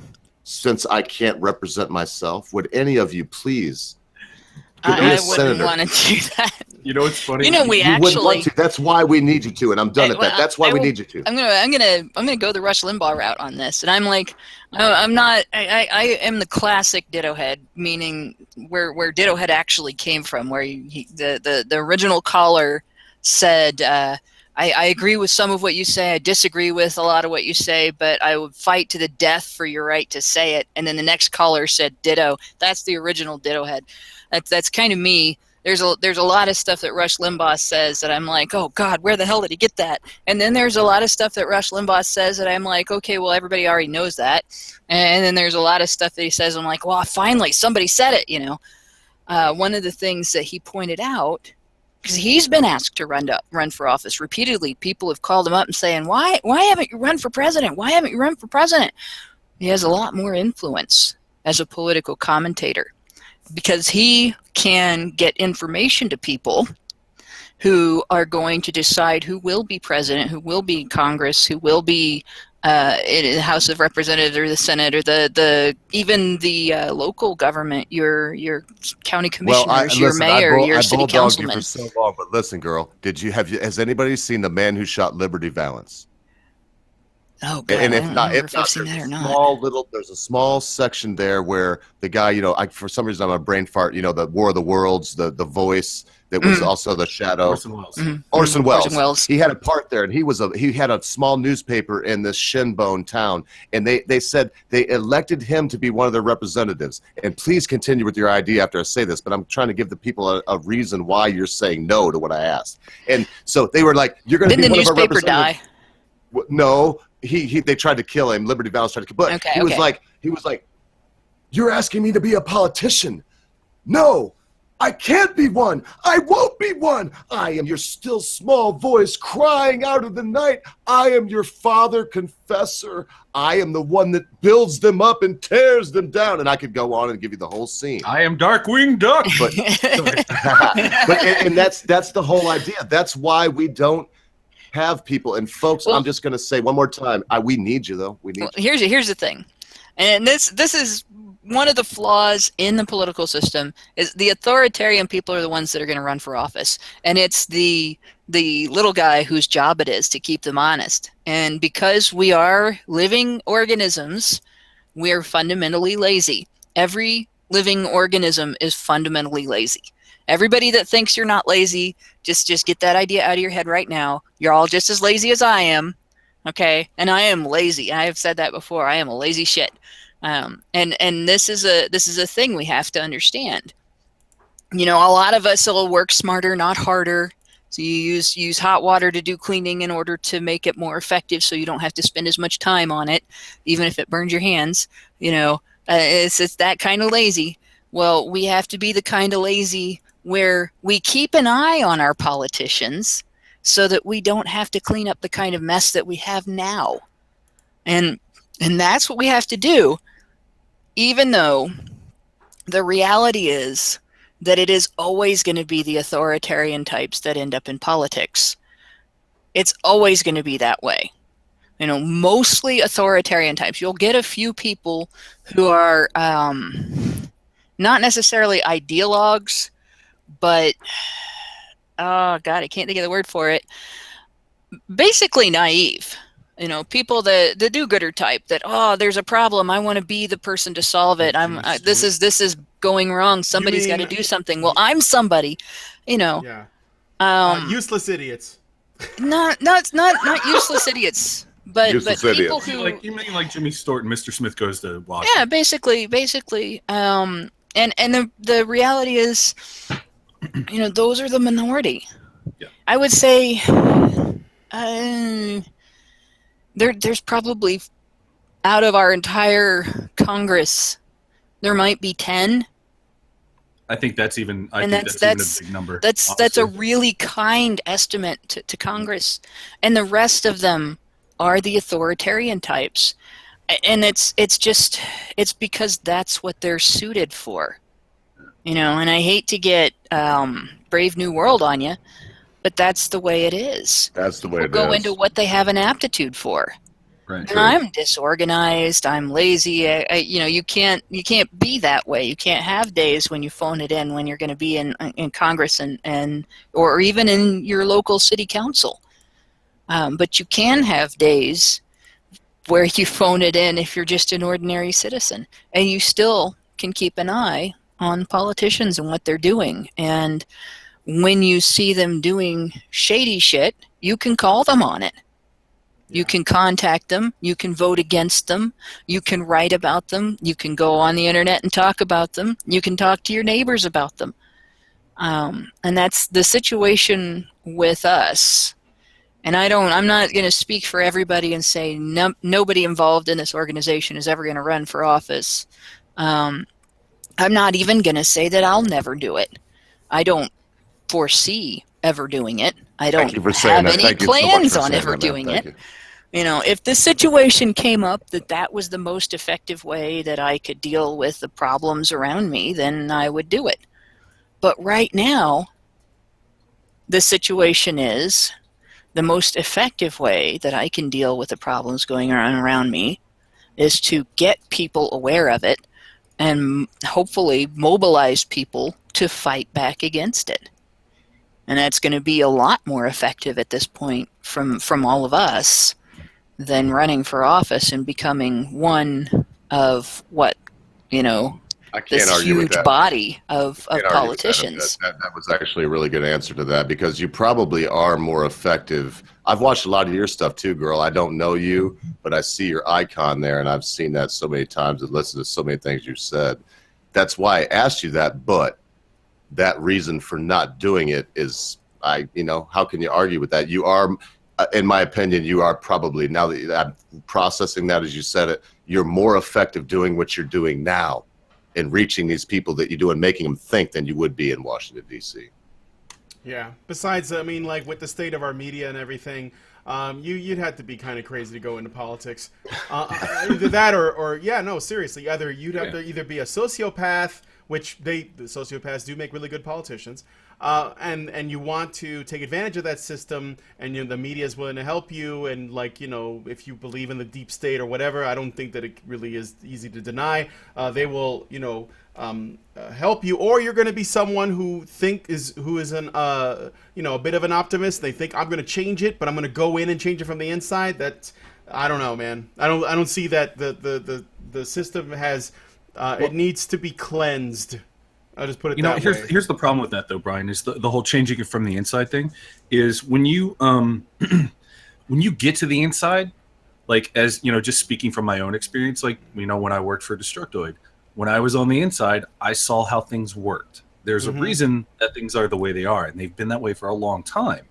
And they are set in stone, basically. And trying to change those kind of systems, even if you get on the inside, is the unstoppable force meeting the unmovable object. Exactly. It's like, so you're better off being ground level like we are. It's like we're actually hopefully affecting change in a smaller arena, but it is still change more than we would be able to do in a political sense. Trying to fight something like this from the inside is essentially like letting a dragon swallow you so you can kill it from the inside out.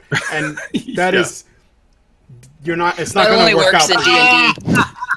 Only works in D&D. Yeah. It only works in D&D. There you go. Well, I've done something kind of like that. Purple Actually, worm. not too long ago. So but I got to move on to the next story.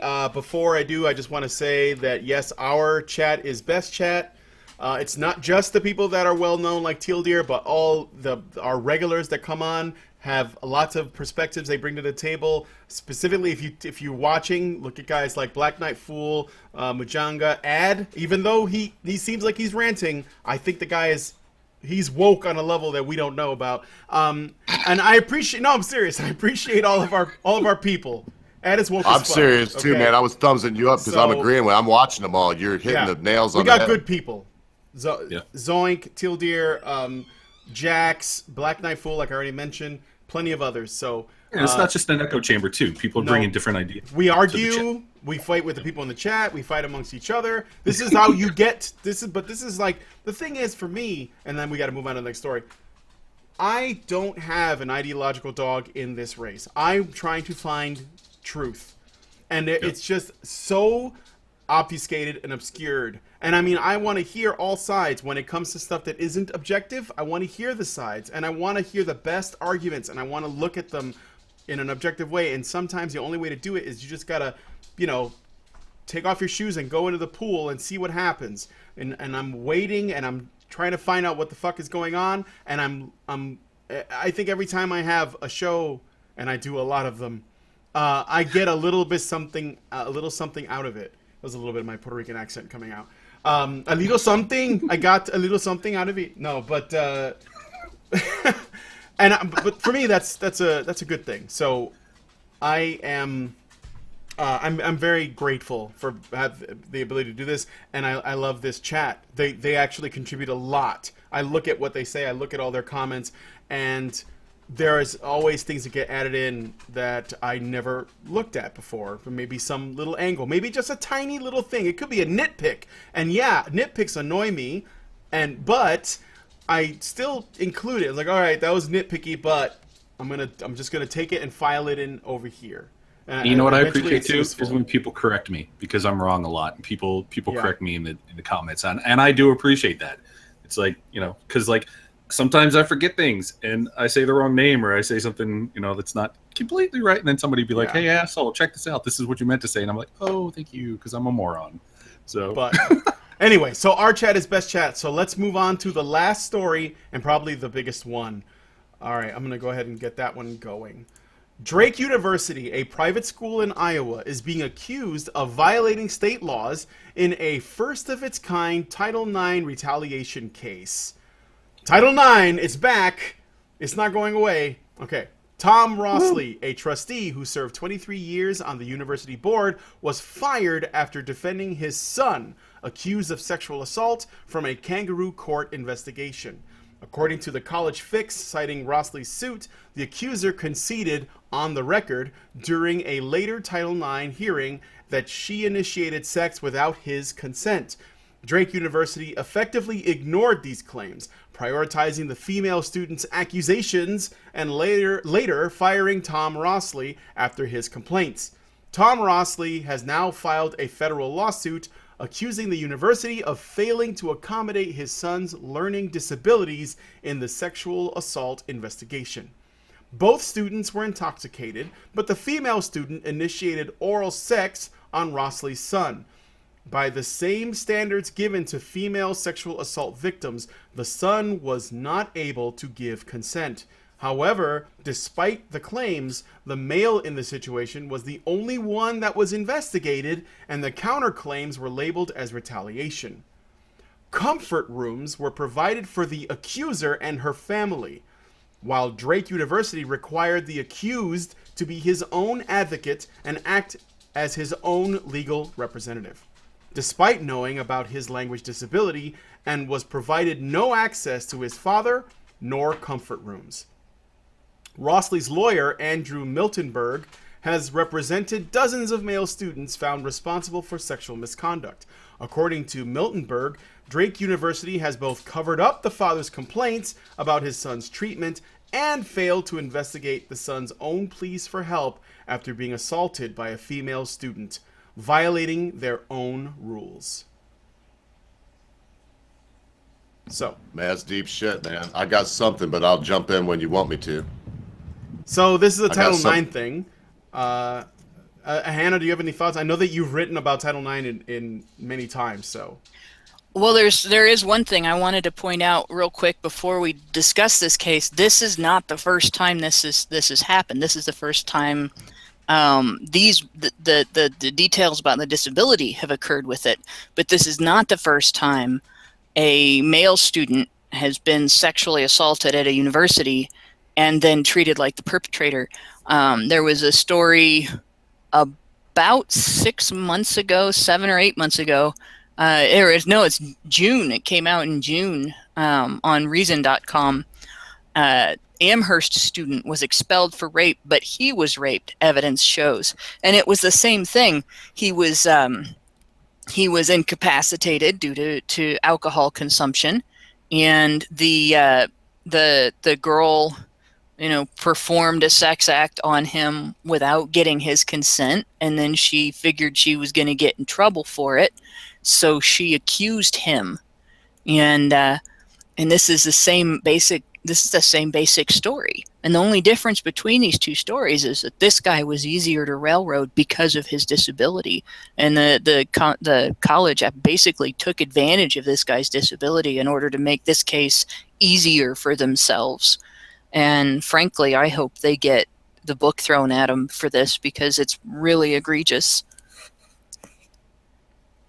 Yeah, and just so you guys know, this kid, this young man, he had severe ADHD, anxiety, and language-based learning disabilities. That's the disability they're talking about in the case. So, which makes isolating him that much worse, because not only is he going to have difficulty expressing and defending himself, his nerves, because he's aware of his disability. Right? When you have a communication disability, you're aware that you have a communication disability. You become more flustered when you're isolated and you're put on the spot. In that situation, you lose what ability you do have. You become less articulate. You become less able to recall the things that you need to be able to recall in order to defend yourself. It's essentially like getting stage fright. And so this was a situation where they orchestrated his inability to defend himself. They might as well have tied his hands and beaten him. The thing that worries me about these situations is, and we've talked about these before, is that, and I think you mentioned it in the write-up, is the idea that this is a kangaroo court, that these things take place inside the campus in an isolated environment. We're talking about something that is a potential. Rape is a felony, I believe, if I'm not mistaken. Oh yeah, I think it's against the law, despite us living in a rape culture. Right, somehow we got a law. Somehow that law got past the patriarchy. I don't know why we did that, but aside from all that stuff, this is a legal manner, and should be. This is a criminal. This should be a criminal investigation. This Absolutely. should be a criminal investigation that should be handled within the arena of a court. With in front of a judge or a jury or whatever is necessitated by the severity of the alleged crime. The fact that these things are allowed to go on within the school system in kind of this weird little box that it sits outside of the criminal justice system, I think that is a really, really big problem. Like, to me, because we're talking about something that has serious implications, and if it is handled incorrectly, obviously this young man, could feel some pretty major repercussions to his ability to get an education, to get a job, any number of details about the aftershocks of this. So I don't understand how this is allowed to happen. This is something that I find very, very troubling. And I'm going to second that in two ways. First of all, the primary victim of a situation like this one is the falsely accused. Right. And I got to say that first, because I don't want people to think I'm taking that lightly. But think about this for a minute. Okay? On one hand, we have the falsely accused facing a significant penalty that is a huge detriment to his life. It is academic career wrecking, and therefore it is future career wrecking. So it is a major thing for that guy. All right. But what if we do this same process with somebody who's not falsely accused, somebody who actually commits a violent sex crime, and the student against whom that is committed chooses not to go to police because their advisor at the school said, well, you don't have to go to police. You have an easier time getting a conviction here at the school. And all that happens to her, all that happens to the perpetrator is that she gets kicked out of school. Mm-hmm. And okay, so her career's wrecked. So her future career isn't going to be the same that it was. And that's rough for her. But what is she not stopped from doing again? Because where is she not going? Mm-hmm. She's not going to jail. She's not stopping. She's going to do it again. She'll just go somewhere else and do it. Or he'll just go somewhere else and do it. And for those who find it scarier because I said he, shame on you. And for everybody else that got what I did there, the fact of the matter is, in this situation, if this guy had made an accusation on campus, that's all that would have happened. Is this girl would have got kicked out of school. If he had a criminal accusation to make, and instead of making it to the police and dealing with an actual police investigation and a prosecutor deciding whether or not this needed to go to court, and a judge and a jury deciding whether or not the accused was a perpetrator and the perpetrator who was convicted needed to go to jail, here we have now a person who can go on and commit this crime again with impunity. And each time they do it on a campus, they can commit it with impunity. And it doesn't matter whether it's a man or a woman. It matters that on one hand, we're punishing the falsely accused for crimes they didn't commit, and we're putting them in dire straits. And on the other hand, when somebody does commit the crime, no, they're not getting away with it wholeheartedly, but they're not getting locked up. They're not getting the whole system that is put in place to handle sex crimes. Is all that stuff meaningless? Can we get rid of the sex offender list now, since universities are taking care of it? And we should also get rid of the sex offender therapies that the state mandates people who are convicted of sex offenses to go to, because obviously they're not necessary, because they can do that on the campus, right? There you go. All right. Yeah, that's some deep shit though. It's kind of, anyway, I had some to add, but it might take me about an hour, so I may just be quiet. And I want to say something. Hey, Britisher, thanks for showing up, man. I really appreciate it, brother. Your opinions are really cool, and just keep on bulldogging these people in the chat. You got the brains, you got the brawn. All right. Well, I mean, I don't know what else there is to say. We've seen these kinds of cases multiple times, and I think what's really messed up is that the father lost his job on top of everything else. Yes. It's another wrinkle we forgot about. Yes. Tom Rossley, who has been essentially an admin, a trustee, 23 years on the board of the university, was fired because he defended his son, who was accused of a sexual assault, even though the woman is the one who initiated oral sex on the son. So the woman initiates sexual contact with an autistic kid. Basically, he's autistic, or he's got extreme ADHD, anxiety, and other sort of social issues. Not that I'm not trying to victimize this guy any more than is necessary, but she initiates sex with him when they're both drunk. Then after that, she accuses him of sexual assault. Then the courts go after him, and then when his father steps up and says, "Hey, that's fucked up, I don't accept it," they fire him. Right. This is the levels of fucked up this is. This is a situation where Title IX might start butting heads with the Americans with Disabilities Act, because you have certain entitlements as a person with recognized disabilities under the Americans with Disabilities Act. And mostly those extend to the classroom on a university.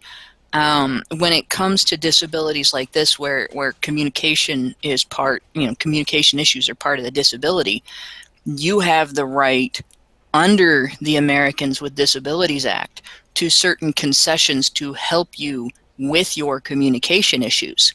And what they did to this student was the opposite.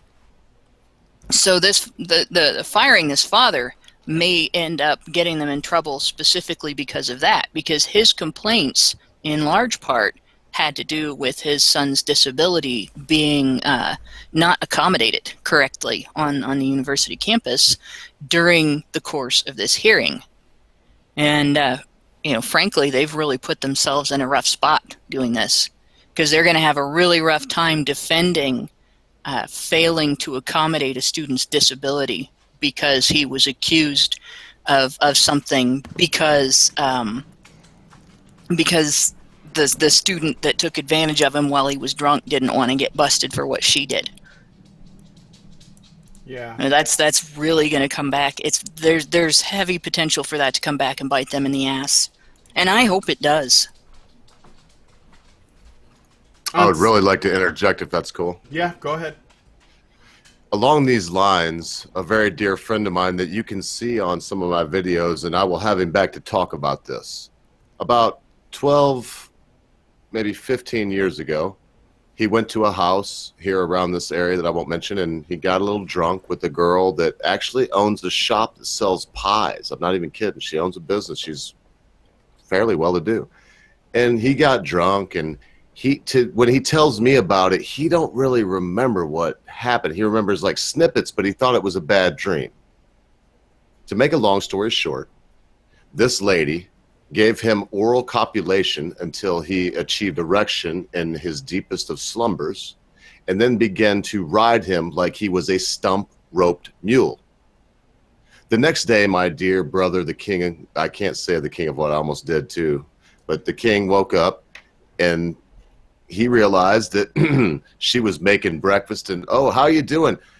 How many, and I say this with respect because I do watch a lot of y'all's stuff and I'm not quite on the same side as y'all. And I mean that with respect. I think that maybe everything can be taken to extremes. And I know that I believe in my heart that you're taking it to one extreme just as because you got to fucking kind of do it. Am I right? Well, I guess Basically, it's the point of holding them to their own standards. Yes, If and it's I want rape to have sex continue, with a but I drunk just want to be person- fair. I'm almost done, but I just wanted to be fair because I don't want to put y'all in a box. I'm just saying that you're waving a flag for a frickin' reason. So even though Yeah. I don't feel maybe I'm not quite as far that way, I'm definitely leaning now to that direction. So he wakes up, she's making eggs. Hey, how you doing, King? Good. Listen, how many men that right now that got a woman drunk and had sex with her after doing the oral congress, the old cunnilingus, and then pouring it to her like his very life depended on it, would be making eggs the next day and saying, hey, that was a lot of fun. To this day, he feels gross, and I will have the king on camera talking about the time that he was raped and why he didn't go to the police and how it was like, man, if I went there and people think that a man can't, look, I get erections in my sleep. And I've got 20 more seconds. And at 43 years old, 42, I always get it wrong, 42, I still make love with my wife on a regular basis. But guess what, boys? I still masturbate in the shower once in a while. Also, I still have a wet dream once in a while. Not very often on that, or not very often on either. But once in a while, if you wonder when you're going to stop masturbating, boys and girls, it's Never. not at 42. That's what I'm saying. It's not at 42. So, it's not anyway, even at 62. Yeah, it's so. I used to work folks, in nursing I'm done. homes. I just wanted to interject that because this is so important to me because I know somebody that wasn't. It was even more extreme than this. The girl gave him oral congress until he achieved. I'm not going to reiterate. I just said it all. To me, that is not only frightening, but it's putting the men back in the place now. And here I go waving the flag y'all wave. But it's putting the men in the place that you poor young girls were in 1978. A guy could rape you. A guy could be at a pool party, take you in the frickin' cabana room, rape you, and if you went and told your parents, he'd just say, no, he didn't do it, and that would be the end of it. Okay, And no, now that's not correct. In fact, rape laws have been around, and they have No, been I'm not saying the enforced law. for I didn't say the law. Hey, wait, that is And- correct. well, Because no, you're talking- no. Yes, it is It's very correct. not. You're talking about law. It's- Wait, it is very correct. You're But talking about law, and I'm people talking about enforce social norms. those bro. laws, Would you and please this is admit the that thing. I'm talking about All right, social all right, norms? hold No, on. and I'm hold talking on, about law? because I will hold on, I've but I'm not wrong. I'm very correct. Absolutely It's correct. not. It was not the norm in Very correct. 1978. I didn't say it was the norm, but if Yeah. someone said I didn't rape this girl, it would be the end of it. I lived through it, and I'm not saying it happened a lot. I'm not saying we lived in a rape culture. Now, you can continue, but I am correct. Back then, it was assumed that the adult was telling the truth. Now, it is what you But it say. wasn't. It's assumed. I can tell you it wasn't, because I've also lived through this kind of thing, and it honestly, even in 1978, no, it wasn't.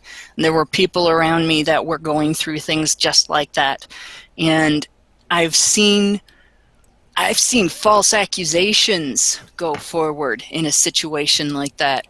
It takes the degree of investigation to, at the very least, determine that there is not enough evidence to bring a case before they turn down a case. And think it you takes the misunderstood me. degree I'm of talking its about what social socially was investigation. going on back then. It That's takes all. a degree of social investigation in most cases to, at the very least, determine that there is evidence against the accusation before the people around the girl have sympathy for the guy at all. That's one that I've been watching this my entire life. And it's one that I am not going to agree with. Like, in the movies, it was portrayed that this was an all-the-time thing. In the movies and on television, you'd see all this stuff. No, In I didn't real say all the life- time. I said when it once in a while happened, it was assumed that the adult was telling the truth. And if they Okay, were well, prevented, it was the phrase "you poor ladies" that got me, because that, honestly, that sort of is a generalization, and I want to make sure people whatever. understand. Excuse It my is, hillbilly language. but What I mean it was, is so. and now it's the poor. Can I say it this way then? Now it's the poor me. So, Well, the thing no, is, there he's is not a gonna common belief that guys can't be raped, and it is wrong. Yeah, It is I agree. common for people to not I understand. would also like to make a disclaimer right now. As animated as I may become, I have no problem with any of these individuals. I just enjoy a game debate. So continue, young lady. No, we love you too. But I get real heated on this particular topic, because I've had friends go through some hell when it comes to false accusations. I've seen people in my life jailed on the word of a woman whose lie was obvious. Like, she gave a day when the guy couldn't have done the thing he was accused of. And then she changed her story, and then she changed it again, and he got hauled in again and again.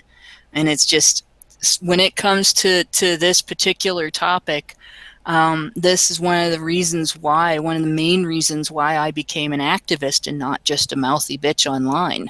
You know, I actually have been to court with falsely accused men.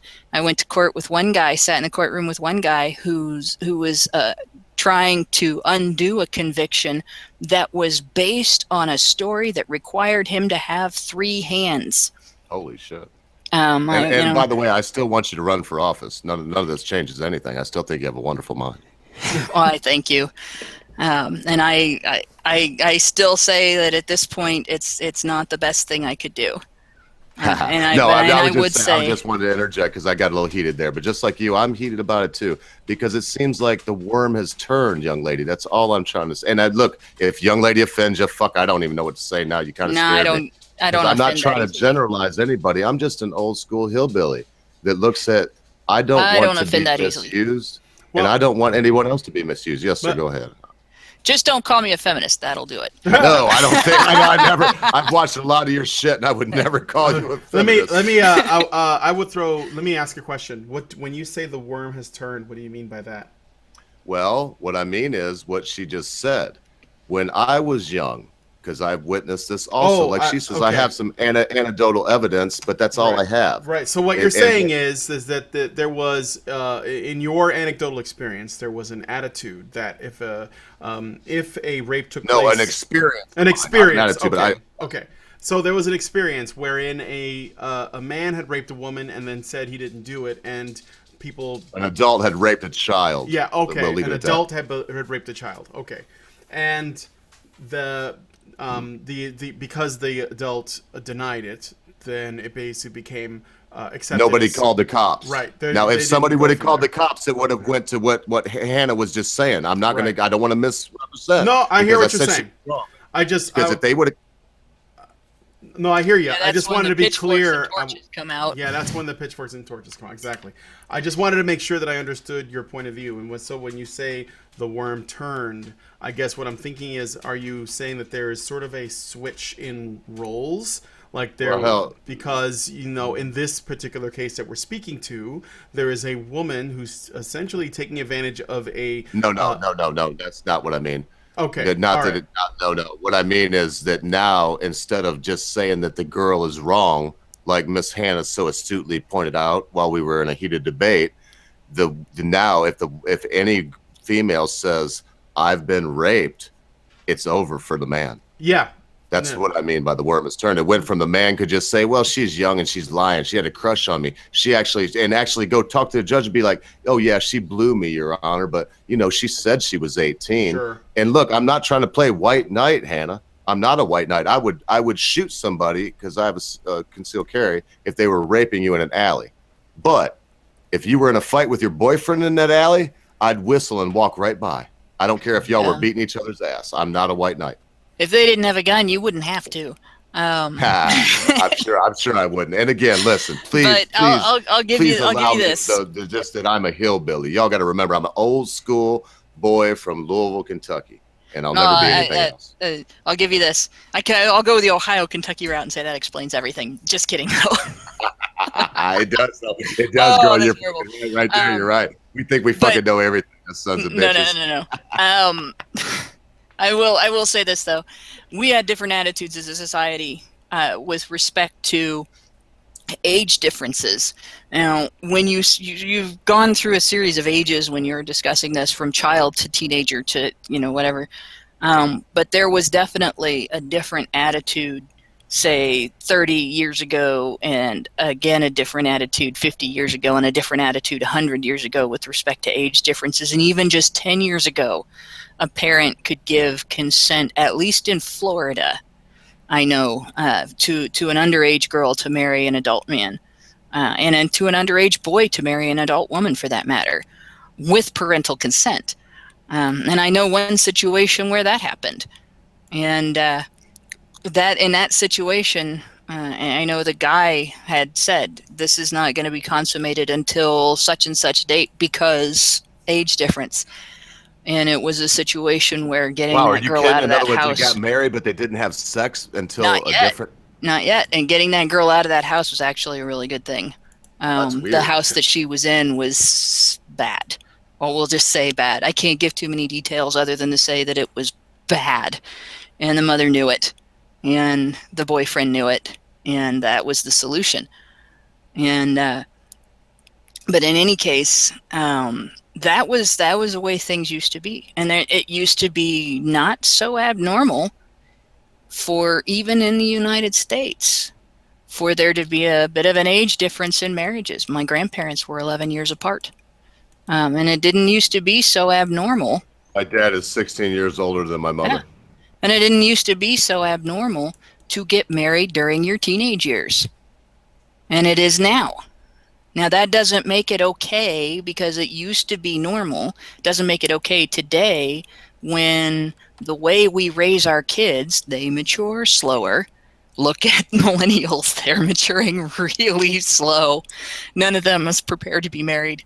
And it doesn't necessarily mean that we should measure 100 years ago by today's standards and say all those people were evil either. That was then and this is now. But the thing is,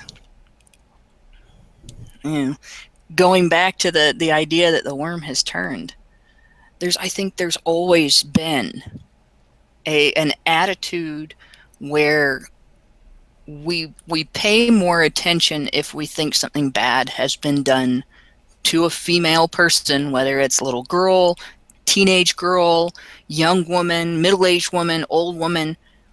versus a male person. Do you of any remember? age. Do you remember? No argument from me on that. No argument. Speaking of that, I can mention an example. Do you remember? I think her name was JonBenet Ramsey, and it was that little blonde girl that disappeared, and she was plastered on the news for months. I think it was like we could not stop hearing about her, and I They look just back came on out that with now. a thing about her not too long ago. Yeah, that was years, like, brother, years. Like she's saying. I was flipping through channels, and there was, I don't know what it was about exactly, but some documentary or some TV thing they were doing in the last few months. They dredge it up. They dredged her up again. Yep, and then compare that. Contrast. This is one girl, and contrast that against those boys that were killed, murdered, and burned alive in Boko Haram because they wanted to get an education that we did not hear about. Nobody gave a shit. I know what you're talking about too. Tell me somebody else. If you know in the comments what he's talking about, put it up there, and don't make it explain it too much, or you're just Googling it. Sorry. Yeah. No, it's okay. Because nobody knows about that stuff, man. I'm sickened by what y'all are talking about. It's true, and it's hard to even look at that. Well, that's one of the things that's, it kind of comes with getting red pilled, is that there is an anger that comes with this knowledge. But once you make peace with that, it actually is extremely liberating. I feel, anyway, personally, I'm actually much happier now that I understand more truth than I ever was. Because, yes, some of it is hard to look at, but now I get it. Now I know why things are the way they are, especially when it comes to men, and this is why I do what I do. I'm, It's like the architect in the Matrix. Do you know why you're here? Mm-hmm. it's like fuck. Well, speaking about red pill, Anyway, sorry. No, it's all right. It's all right. That was great, man. I had my mic off. That was so funny. Yeah. Yeah, the thing is, it's once you're aware of it, you see it everywhere, and the thing that we have to do is make everybody aware of it. Yeah, and it's not so much that we need to flip this. Yeah, it's not so much that we need to flip the script. It's that we need to just undo it. We need to get to the point where, and I'm gonna beat an old drum. This is the thing I say all the time. We need to look at human rights as a non-gendered thing. Mm-hmm. If something is a human right, that is for all human beings.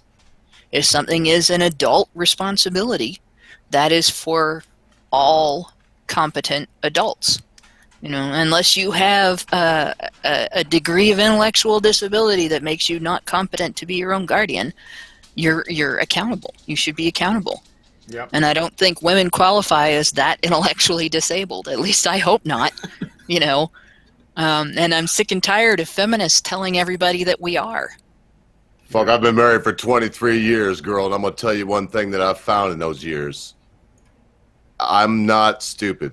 I'm not the sharpest tool in the shed, maybe, but I'm not stupid. It's hard to... Let me just put a point on this pencil. I am no match for the intellect of the female that I have lived with for said 23 years. If I beat her one way, she'll go passive aggressive. It's like she'll escalate. If I say, listen, honey, I clean the kitchen up, and I'm doing my thing. I work at home, I do everything I do at home. I make soap, and it's a long story. And so, but it's like she'll get home after 12 hours and she'll just like passive aggressive be like, well, I figured the dishes would be done because it makes me feel more comfortable when I'm fucking chilling and watching Netflix. I'm like, well, baby, if you notice, I did clean the floor, and she'll be like, yeah, but you know what? Last week you asked it, and I'll be like, well, come on, bitch. And then when I say bitch, it's like, all I'm trying to say, gentlemen, is that when they say the weaker sex, they mean that I could crush Hannah. I mean, if we were there, but you just saw us debating, and I'm pretty good at it. I wouldn't say that, I don't know, I would call it a draw, Hannah, respectively. But that's what I'm trying to say. In fact, if we went on, you would probably find that she would eventually crush me one way or another. Because when it comes to multitasking or thinking how to protect the family, how to make the dollar stretch further, how to fucking make sure nobody breaks in at night and steals the shit, how to make sure, I hope that y'all see what I'm saying, how to do shit and like make sure that everything is running like clockwork. We don't have, we really don't have much on the female sex. That's it. I guess it depends on the household, because I have to give kudos. Oh, I My rule this husband shit. is the organized one. I have the absolute last word, and it may be different in your household. I don't know. I made the mistake maybe of marrying an alpha female, so that's my last qualifier. There you go.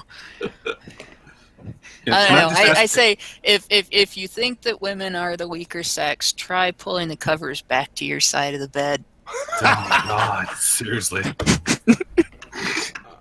So I'm glad you agree with me because I was nervous there and saying that. I thought I went out on a limb.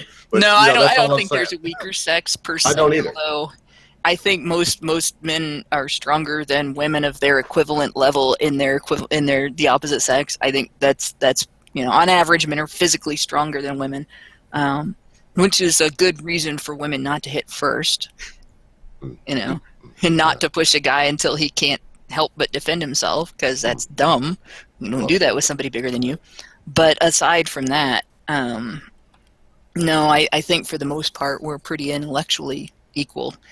And like I said, my husband is really the organized one at our house. So I'm not just lazy. I'm lazy and disorganized. And I heard you too when you said that, like, we're all man, I'm so lazy. That's why I mentioned that, because we have our strong points and weak points. And you could have a female in a relationship that was doing the things that I was doing.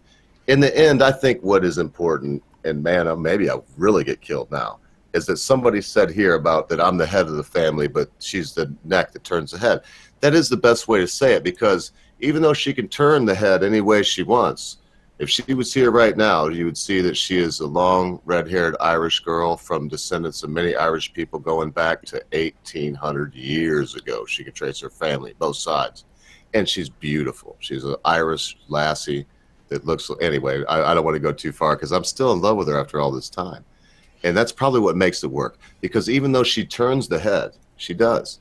When the head says, this is the way it is, woman, because if you don't listen to me, we will be in the street. That's the end of it. And she doesn't even question it. But because I made the decision to marry said Irish lassie that is a alpha female to the rocking max, she's a respiratory therapist. She laid in bed for 3 days, and I had to show her. She thought she had a 4.0 and graduated summa cum and all that shit, highest honors, fucking gold ribbon, the whole 9 yards, big fucking fanfare. But before she realized that she was going to graduate with that 4.0, 3 days. And finally, I got on the computer and looked, and she was not looking at her grade point. She was looking at the grade. And so I can't, you know what? I'm sorry, the credits, because she got 3 credits in it. Because I'm trying to think of how it wasn't out 4.0. 3 credits in it. And she thought that meant she got a 3.0 in that, which would have dropped her from the perfect 4.0 she got all the way through a master's in science.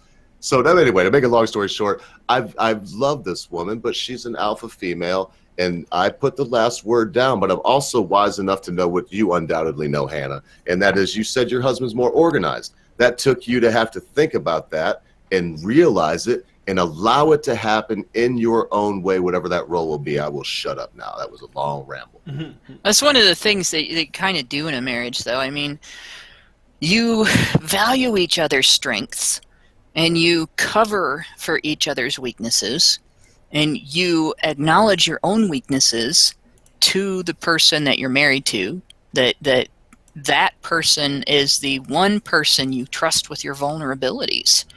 And that's something that's very much lacking, I think, in modern...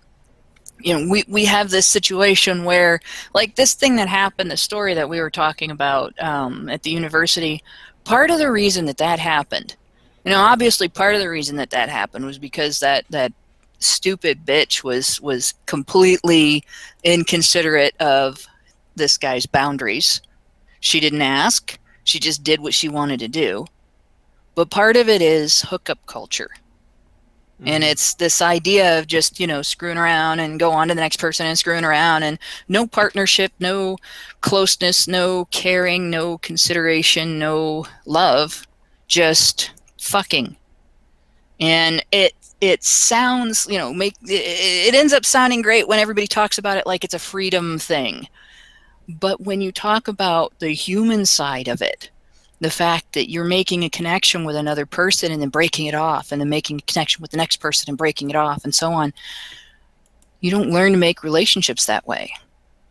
And we end up in this situation now where we have more and more divorce, more and more people getting pregnant and never getting married, because we stop valuing relationships, and we stop valuing the type of commitment where you rely on each other and you support each other and you're invested in each other's welfare and you trust each other and you get to know each other, and you accept each other's strengths and weaknesses and you work together as a team. And this is a result of like 3 generations of running away from that and running towards hookup culture. And it used to be called free love. Yeah, well, that's just a lie. I think you're getting to that point. And it is a lie. It is a lie that you can fuck around without consequence. This is a consequence. We have to be able to understand. And I'm not saying that, everybody that has a relationship they're in with somebody and they make it a sexual relationship and then the relationship doesn't work out. I'm not saying that all those people are evil and wrong and bad, so on. That's a lot of people's past, right? But I am saying we can't treat that like nothing comes of it. We can't treat that like it's nothing, because we're going to see more and more of this. And that's one of the, I hate to sound like a raging, far right-wing conservative, but we have to get to a point in our understanding as a society where we can have a balance between acknowledging that sex does have consequences and that it is a connection and that it isn't just a free and easy thing, and not interfering in people's lives. We have to be able to advise wisdom and expect wisdom and treat people like adults and expect people to be accountable. And I think if we get to a point where we can do that and we expect people to start working at relationships again instead of just giving up on them and working. I hope everybody can see how this ties into that last clip too. Yeah, I mean, this has gone so far. If you could tie it, we will see less of this. Because that it is so much. This is so it's so poignant what you're saying when it comes to this idea of changing the blame. Sorry about that. No, it's not bad. It's part of what got us here was feminists protesting against slut-shaming girls who sleep around. Now we have girls committing rape on college campuses and following it up with false accusations of rape. And I'm not saying girls never did that before, because there's evidence that it's been going on for a long time.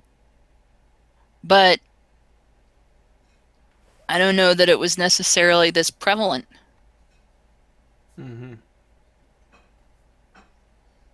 All right. Shit, I think it was a flat rarity. But yeah, go ahead. That was good. I think rape in general is. I think rape in general is a flat rarity. Evidence. Unless you're in prison, ma'am, you're absolutely correct.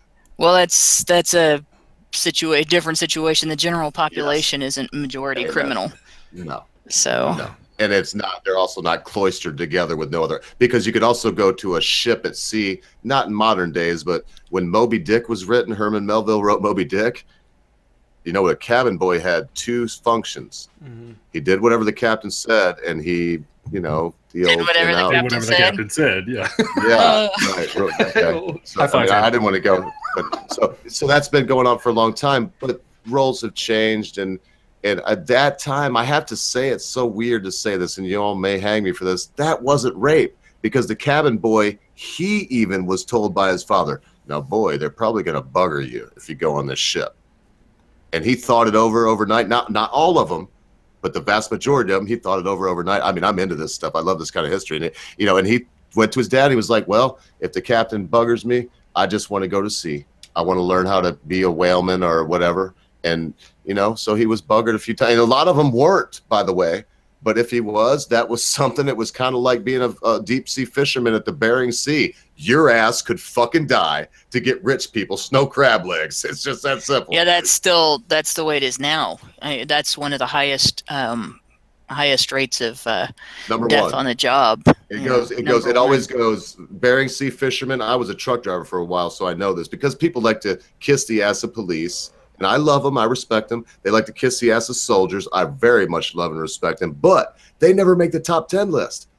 Not even a combat soldier makes the top 10 list. It goes this way. Always Bering Sea fisherman, and then logger and truck driver flip-flop.